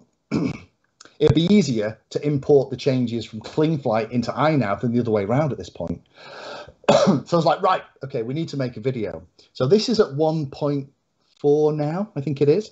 So Constantine is thinking that this little INAV project is never going to go anywhere. Nobody's really interested. It's something he's doing for his own edification. And I was like, no. Trust me, once we make a video on it and people know this stuff works, it'll be immense. And during the conversation, he also happened to drop into it that INAV also understood fixed wing. Oh. And I kind of went, what? Because I hadn't even thought about that. So the first series I made in January 2017, it came out in January 2017, but it was actually made in November, December in 2016. I stuck it on a little multi-rotor that sat in the air, and the return to home worked exactly like it did in multi-wii. So I got back the stuff I loved 2 years previously, TIC-V good. But I also put it on a wing. And my first ever INAV wing, I mean, we were talking about this before we came on air, but I'll kind of reiterate it. But the Texumo wings, which I'm sure most of us have had at one point from Hobby King, they were such great cheap wings, and they don't make them anymore. Why? But I had a Texumo wing that was knocked to pieces. It was, again, 20% hot glue, probably 20% gaffer tape. So I thought, if it doesn't work with this, it doesn't matter. I haven't lost anything. And I hot glued a flight control on the back. I hot glued a GPS. I hot glued the receiver, and it was the most horrific looking thing. You know, the Back to the Future DeLorean in Back to the Future 3, right? Where it's got all that stuff kind of like gaffer taped on, right? You know, that's what it looked like. And I flew it, and I just fell in love. I had an on-screen display that was showing me things like speed, distance, and then we started to get things like direction to distance to home. The return to home worked. I could click on circle mode, I think it was. There was circle, which was just circle on its own. There was then nav position hold, which would circle around the GPS location you implemented it in. And I thought, this is epic. So I was saying to Constantine, this is going to be a big project, because nobody else is thinking about the GPS and the fixed wing stuff, because they're still not, amazingly. Everyone's, you know, it's multi-rotor stuff, and that's fine. So you're going to be the only show in town if you don't want a Vector or an APM or a Pixhawk. It's INAV, and with a £20 flight controller, back before the chip shortage, and a £20 GPS, you can give your plane a brain. which if you're going to be a little bit of a naughty boy and fly to the edge line of sight where, you know, orientation is a bit tricky, if you ever get to that situation where you're thinking, oh, I really can't tell which way my wing's pointing, you just flick a switch and the wing goes, yeah, fine, okay, I'm coming back. And it would fly back. So I've been involved with it ever since, because Konstantin, I think, got a job at Google, so he kind of moved off the project. Then I got to know Pavel, and then started actually adding and chipping in ideas for the project and things to change, a lot of which have come from my experiences with other flight control systems like RC Plane. So things like the automatically trimmed servos that we got in INAV, it might have been INAV 3. Was it 3 or 2.7? Yeah. 3. That was one that I said, look, this is the way that RC Plane does it, and it's epic. Why can't we do it? And it's really good, because the INAV is one of those really weird projects that hasn't gone through the same cycle as other ones have. Because I described this in a video that's coming out soon, is that when projects start, these open source projects, they're really high energy. All the developers are really excited. They've all got great ideas. They're all out to prove something. And then the project gets running and you go into what I call maintenance phase, where it's all about code maintenance, updating, documentation, patch fixing, that kind of stuff. And then, unfortunately, it gets into the final stage, which is where things like OpenTX are in now, potentially things like Betaflight, where you kind of stop seeing major innovation, major updates, major bug fixes happening. Because to be honest, there's always a more fun, exciting, sexy project in open source land. Look at ELRS, OpenHD, the list is huge in the hobby, that can take a developer's time and they can have more fun with. But INAV doesn't seem, there's always a fresh lot of blood coming in with a fresh perspective, with stuff to prove. And that's what I love about the INAV project, because normally by now, any other open source project would be in the, oh, you know what, and we'd be onto something else. But it's cool that 2017, I made my first series, and I'm still making INAV videos now. Yeah, our group started at the end of 2018, and it was kind of like the first year we're trying to figure out how to get stuff working. And there was a young guy out of Germany named Mark Hoffman who came along and said, hey, I can help you decipher this and figure this out. And it was really, but the thing I was thinking about was that when INAV came out around that time, or INAV at that time seemed to be, they were focused on being a smarter version of Betaflight. And it was kind of like a lot of multi-rotor focus. Then in 2020, it seemed to become its own entity. INAV is INAV. It's not a smarter version of Betaflight, where the fixed wing became huge. And we have this relationship now with the developers and there's a lot of new developers who walked into the project as well. But also a lot of enthusiasm for the community, which has been absolutely fantastic. I think as a project, it definitely has secured its place in the hobby. Now, I don't think it's the, poor man's Betaflight or the poor man's clean flight or the poor man's anything. And I think what they've really been able to do is kind of define what the project is now. And again, one of the reasons I humbly submit that the INAV project is still growing and gaining more installs, because that was a regular thing. Every time Konstantin and I used to do a call, my question at the beginning was always, so how many installs have you got? And it was really funny. It had this kind of exponential growth, and he was always tickled pink that people were using it. He couldn't believe that other people were interested in this thing called INAV. But now, if it's a fixed wing, every single one, actually that's not true, 2 of my wings have something else in them. One's got a vector, one's got a Pixhawk, right? Yeah. But everything else has INAV. Because the thing is, as well, as I've become really comfortable with how to set up INAV and how all the funky stuff works, I can set an INAV model from cold to ready to maiden in 20 minutes. And that includes making the cup of tea and getting the packet of biscuits. So it's no longer difficult, but like you said, trying to make a video series that explains why you do those 45 steps in that particular order is really tricky. And it's amazing now, a lot of the questions that you get in places like YouTube are because people have missed 1 or 2 of those steps and then got to the end of the process and find that it doesn't work. When they flick the throttle, nothing happens. Yeah, and it's actually not difficult, but I think the INAV documentation, I'm so pleased that you guys have a website and put all the information and support out that you do. Because I think as a community, the easier we make it for pilots to come in and get the benefit out the INAV system, the better. Because I constantly hear of people who say, INAV crashed my plane. INAV flew my plane, or I had a flyaway with INAV. Yeah. Well, I submit you have done something wrong with your setup. Yeah. Right. I have, let me touch wood when I say this, because I'm going to say something controversial again, really tempt fate. I have never had anything go wrong with INAV with any of my setups. I've crashed planes, but that's going back to Mark's point about the plane being wet and not doing a good throw. Yeah. Hands up. We can all put our hands up for that, right? Yeah. But in terms of the return to home and all that stuff working, the only thing that you have to do, in my experience, is make sure that extra arming safety is turned on. And then INAV will not let you arm and take off until it's completely happy. You've got a GPS lock and you're set. If you don't follow all the things that are in the forums that you guys run, in the videos that I make, if you try and shortcut it and try and be a smart ass and think you know better than the thousands of pilots that have gone before, brilliant, have a go. And then when you've crashed it, come back and we'll show you how we do it. But it's amazing that now the resources that the INAV community have to support each other, because going back to when it was 2017, it literally was only a handful of people. It was that or the wiki. You know, you read the GitHub stuff. And even now, I'd submit that the GitHub stuff is still horrible. You know, lots of stuff in INAV 3.0 still isn't in there. But nobody likes writing documentation. Let's be honest. But you know, that's why things like how to align your compass, if your compass is at an angle, and how to work what those offsets are, took me 3 weeks. If it took me 3 weeks, all right, that's probably 20 attempts over 3 weeks. It wasn't like I was sat there solid and people, you know, pushing pizza in under the door or anything. But I had a rig, I had a setup, I'd try it, I'd have a moment of inspiration. I'll try that. No, it doesn't work that way. And then in the end, I realized that there was a trick that I'd missed that isn't documented anywhere. And then when I put the video out, surprise, surprise, there's all the comments going, oh, well, yeah, that's just obvious because I just do it that way.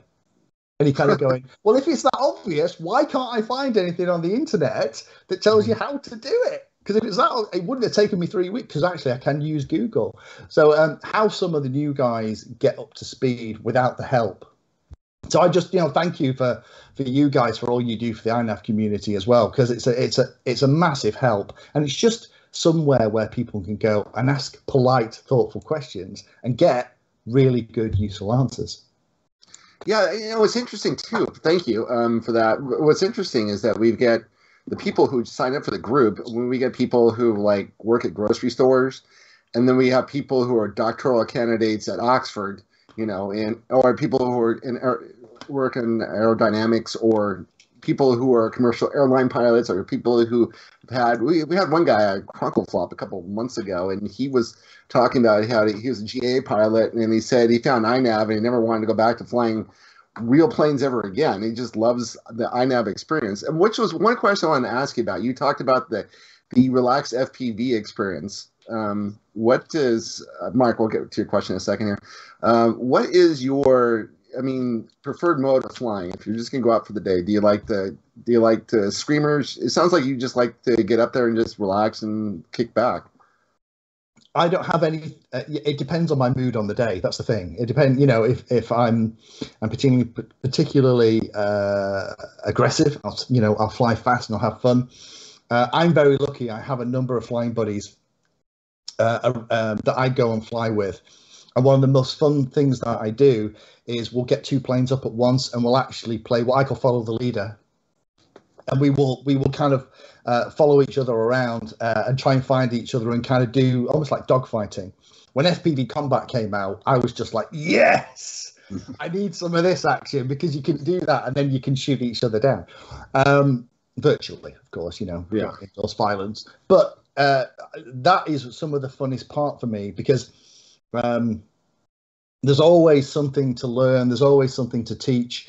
And flying on your own, it's like sex, right? Doing it on your own is nowhere near as much fun as doing it with other people in the room, right? So if you can find somebody else.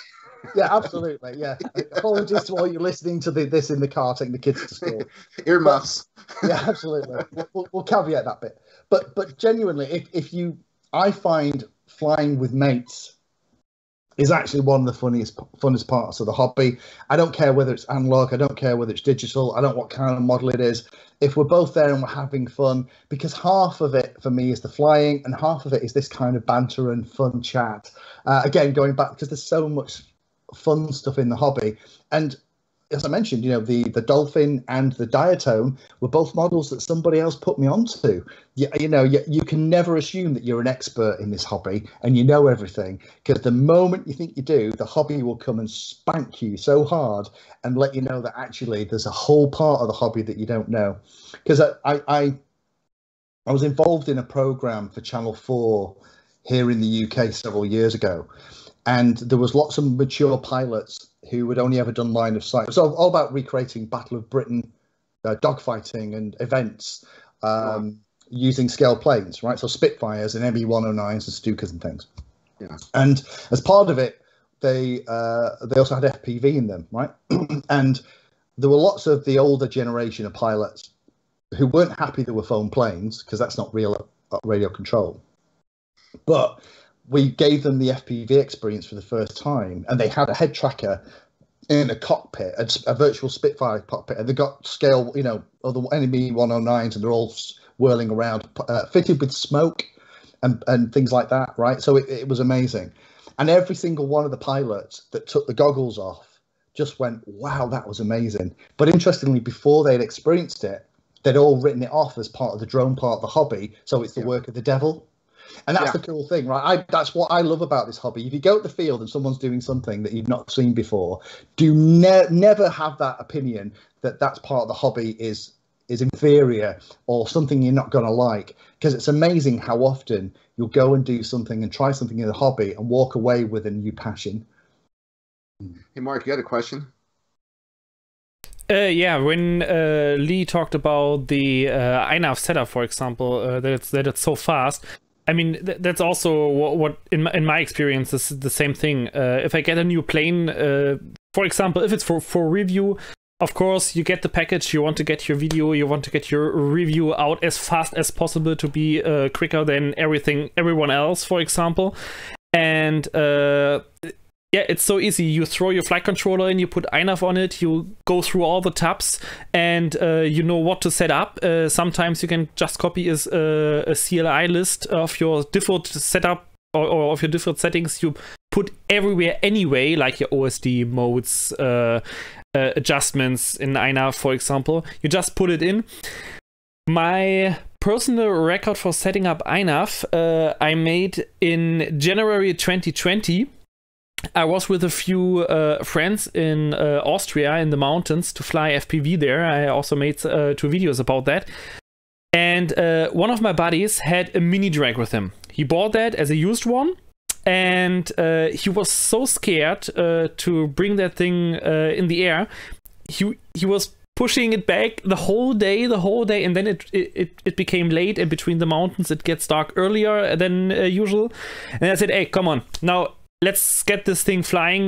We just have tomorrow otherwise, and tomorrow we are on another location, so let's get the thing airborne.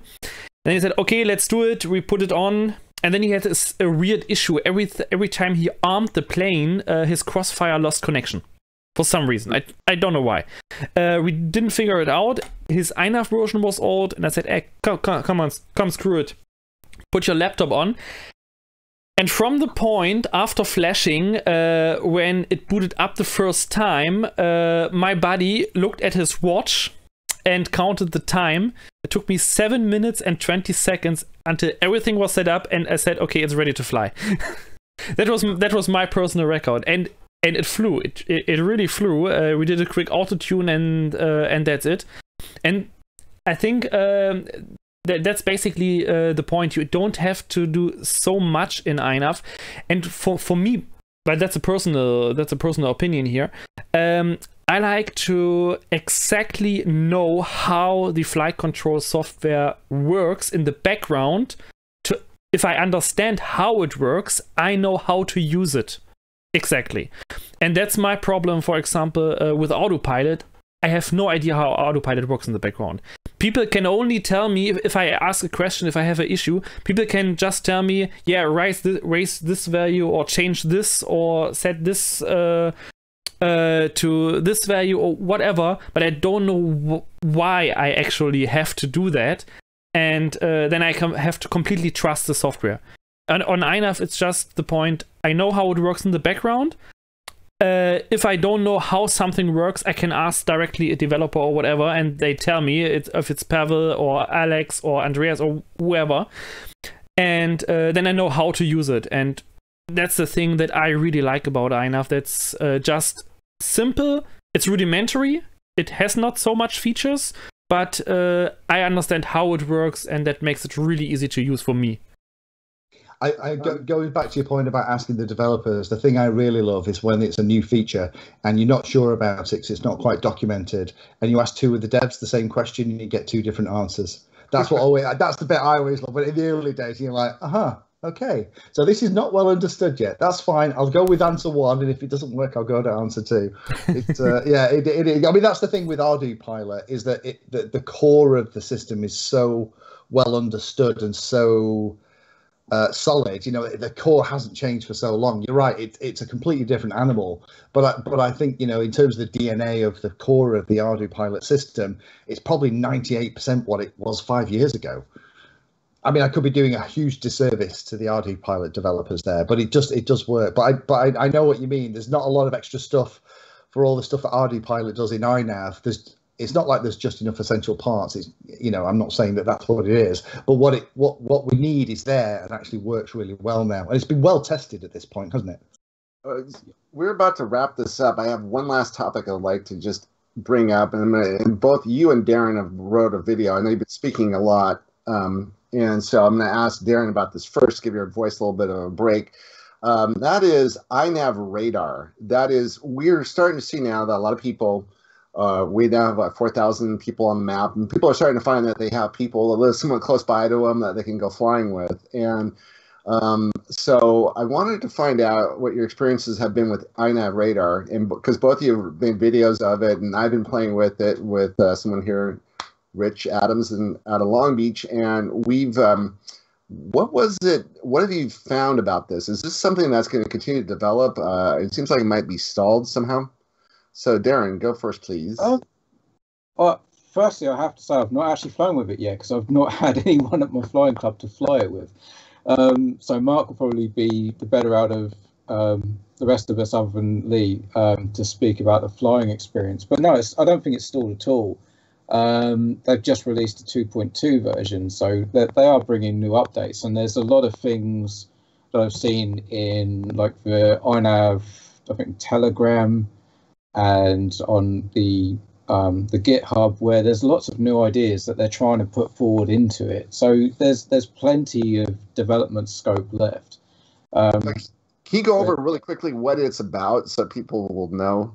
Well, yeah, sure. I mean, basically, it is a beacon type system, effectively. So you've got two modules. Actually, I have one here. So you have two of these modules. Yeah, so it's all ready to go. I just need, someone to test it with. So Luke, yeah, maybe we could have a play with this at some point. Yeah, definitely. Yeah, I need to get one working and give it a go.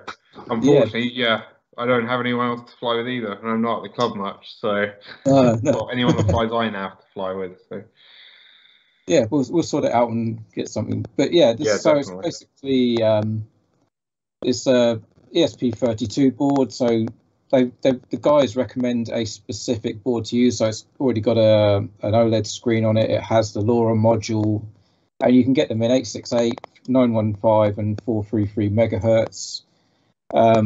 If you get it, you need to use the same frequency and also the same firmware version. Otherwise, you may not see the other pilots. Certainly, if you use different frequency, you won't see them. But you're best off using the same firmware version as well.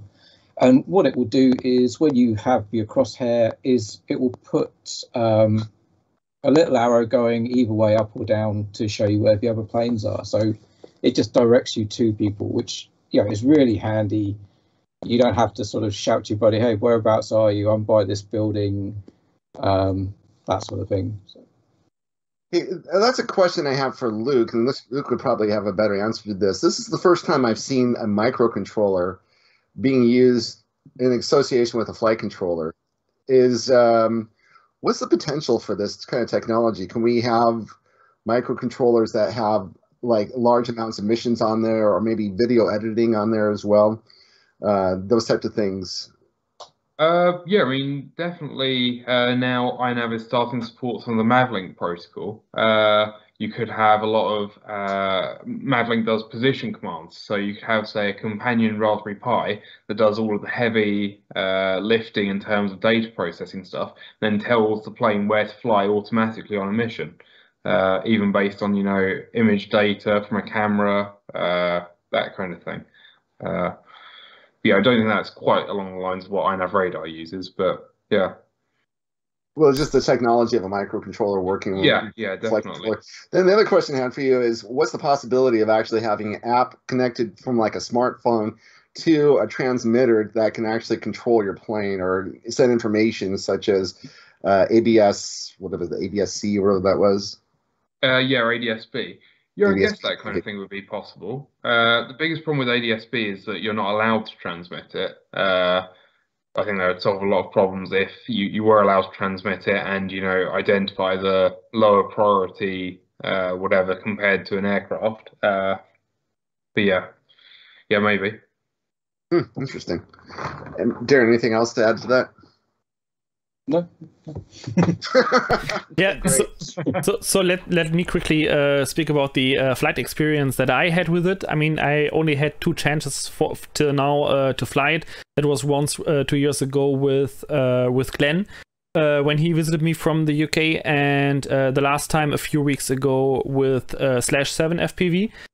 And yeah, I mean, I really like how it works, actually. At the beginning, I made the failure that I use it just on any OSD screen, for example, but you really want to have an OSD that's very clean, only minimal info, so you have not much overlapping when the icon of the other pilots is floating around.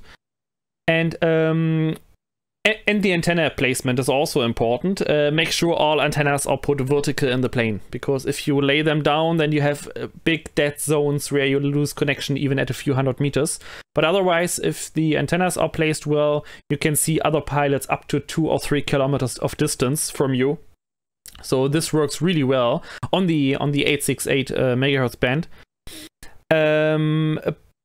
You can even fine-tune stuff, like you can say if your camera is at an angle, like slightly pointing down, of course you have to adjust the position of the OSD elements to match the rearward position.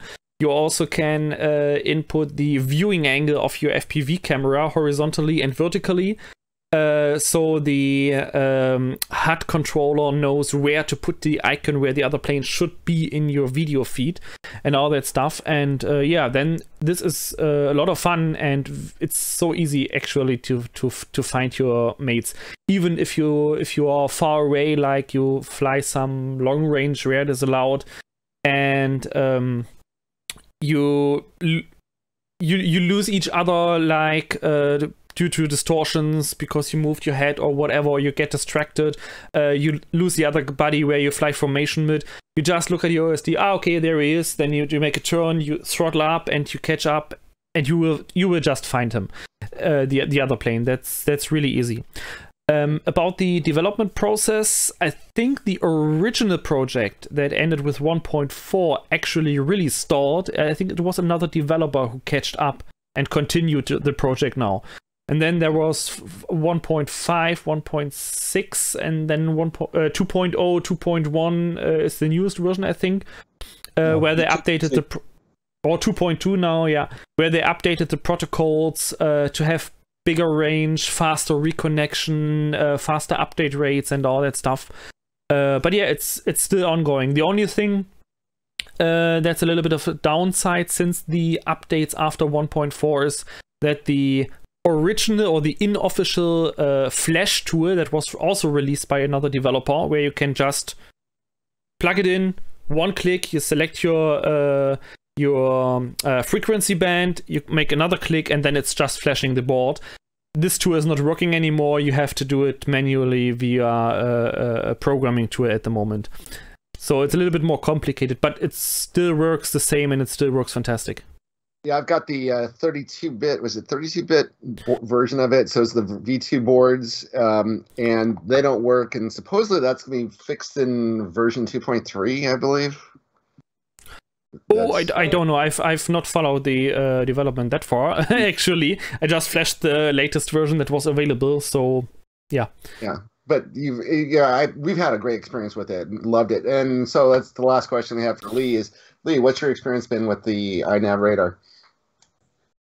It's something at the moment that I haven't quite yet tested. So at the moment, my answer is it's a really interesting thing, but I haven't tried it yet. I'm still waiting because the thing is, again, you know, like the other guys, you have to have somebody that's also willing to put this stuff in their plane or model as well in order for you to test it. So that requires me talking one of my flying buddies into mangling one of his INAV planes so that we can have a go. I love the idea.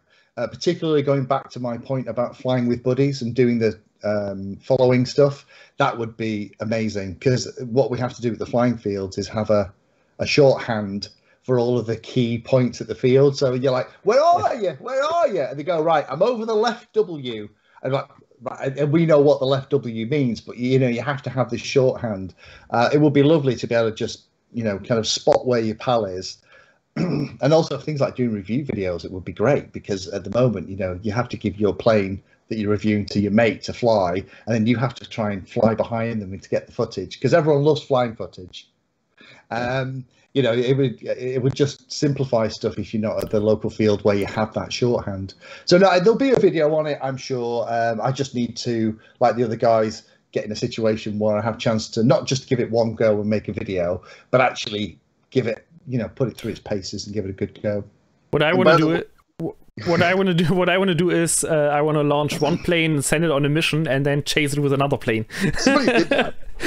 Yeah. They showed a video. It was awesome. I did chase one of my planes with a quad while it was on a mission, but not two planes at the same time in the air yet.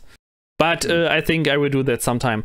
There's just one thing that annoys me a little bit is the big boards we have to use. Because I think these ESP32 boards with the OLED display are absolute overkill. The OSD display is basically only useful at the beginning if you plug it in the first time, just to check if you have a connection. And if it works, it just works. You will see in your OSD that it works. So in my opinion, we should have a very small ESP32 board with just the 868 or 915 or 433 modem in there. No Wi-Fi, no Bluetooth, it's not needed. And a very, very small one. Because even in the clouds, I have so much space in there, actually, but only in the battery bay. The electronics bay is still limited. And the lower part of my electronics bay below my flight controller shelf is completely filled with cables, and I have no idea where to put the radar module. That was the other thing that stopped me from doing it, because the plane the INAV FPV plane that I fly the most is the Mini AR wing, and you just can't fit that in a Mini AR wing. So, yeah. No. Even I was looking at my AR 900, and even that would have to move stuff about to get it in there. Maybe. Oh yeah, I'm sure it'll fit, but it's that's the cleanest build I've ever done. I don't really want to disturb it until I crash it, and it'll be fine. Lee, you gotta say something. I was just setting up. So interesting about the whole radio connection stuff. This is, you know, I talked about the Dolphin is just has ridiculous amounts of room. Most people don't get to see this because it's a bit of a pig in here. It's not up to my usual standards. But the radio board, I'm trying to get so you can see it. I'm not sure if you can. The radio board for the FPV system is that little board there. It's the size of 2 fingernails with a little helical antenna at the back. I think it's 433 or something like that. That for the FPV combat system is enough for them to talk to each other, so you know who shot you, because it's basically laser tag for planes, right? But using something like that for the radar system, I think potentially would be a better bet, because you can fit that in almost anything. I don't know whether that's one of the issues, because I agree. I think that board is complete overkill for what we're using it for at the moment. I could build them on the flight controller. Samsung Gao, if you're listening, we like this. Yeah, it's, someone /7FPV in the chat just said Maytag should make a flight control board with INAV radar integrated, and I said, or at least maybe just bring a dedicated board for that, just as an upgrade module. That would be great. I mean, we have these big ESP32, and it would be awesome already to just have something like a serial pass-through integrated, so we can at least use it to wirelessly access our flight controllers on the ground, for example. It could be an update for the future, but yeah. Sounds like we all love it. So that's fantastic. Well, I think that's a great way to end. We found something we love. Speaking of something we love Painless360. This has been, Lee, thank you so much for sticking with us today, especially. I know this has been hard for you to talk as much as you have. I know you're not used to speaking as much. You're not really kind of a shy guy and kind of quiet. And so, but this has been really a fantastic opportunity for us to get to know you and find out more about it in the end. And thank you for sharing the history INAV and telling us what's going on behind the scenes. I've appreciated. I've learned so much from your videos. I just personally want to thank you for what you've done for the hobby. I mean, you really have done a lot. Well, thank you so much, Steve. That's very kind. It just if my videos help one pilot get in the air and have a bigger smile on their face for that time that they spend at the field, you know what, I'm a happy man. So thank you for the feedback. It's great. It's the kind of stuff, that kind of feedback is what kind of keeps me wanting to make videos. So I do really appreciate it. But it's just, this is such a great hobby. You know, it is only marginally cheaper than those other things I mentioned before, keep it family friendly. But you know, I've never had a hobby that stuck with me the way that radio control has. It's not for everybody. Some people try it and go, I don't see that. But there are some people who play golf or do fishing or those kind of things. And you know what? I've done all that stuff. And I kind of, I've still got the golf clubs and that in the garage. But if I get an opportunity to do something for half a day and the weather's all right, it's grab a couple of wings, charge the batteries up and go to the field and just put a big stupid grin on your face. And if I can drag one of my mates along, it's even better. Fantastic. Well, guys, anything else you'd like to add before we cut this call a show? No, nothing from my side. No, don't think so. Good. All right. Well, I guess this is opportunity.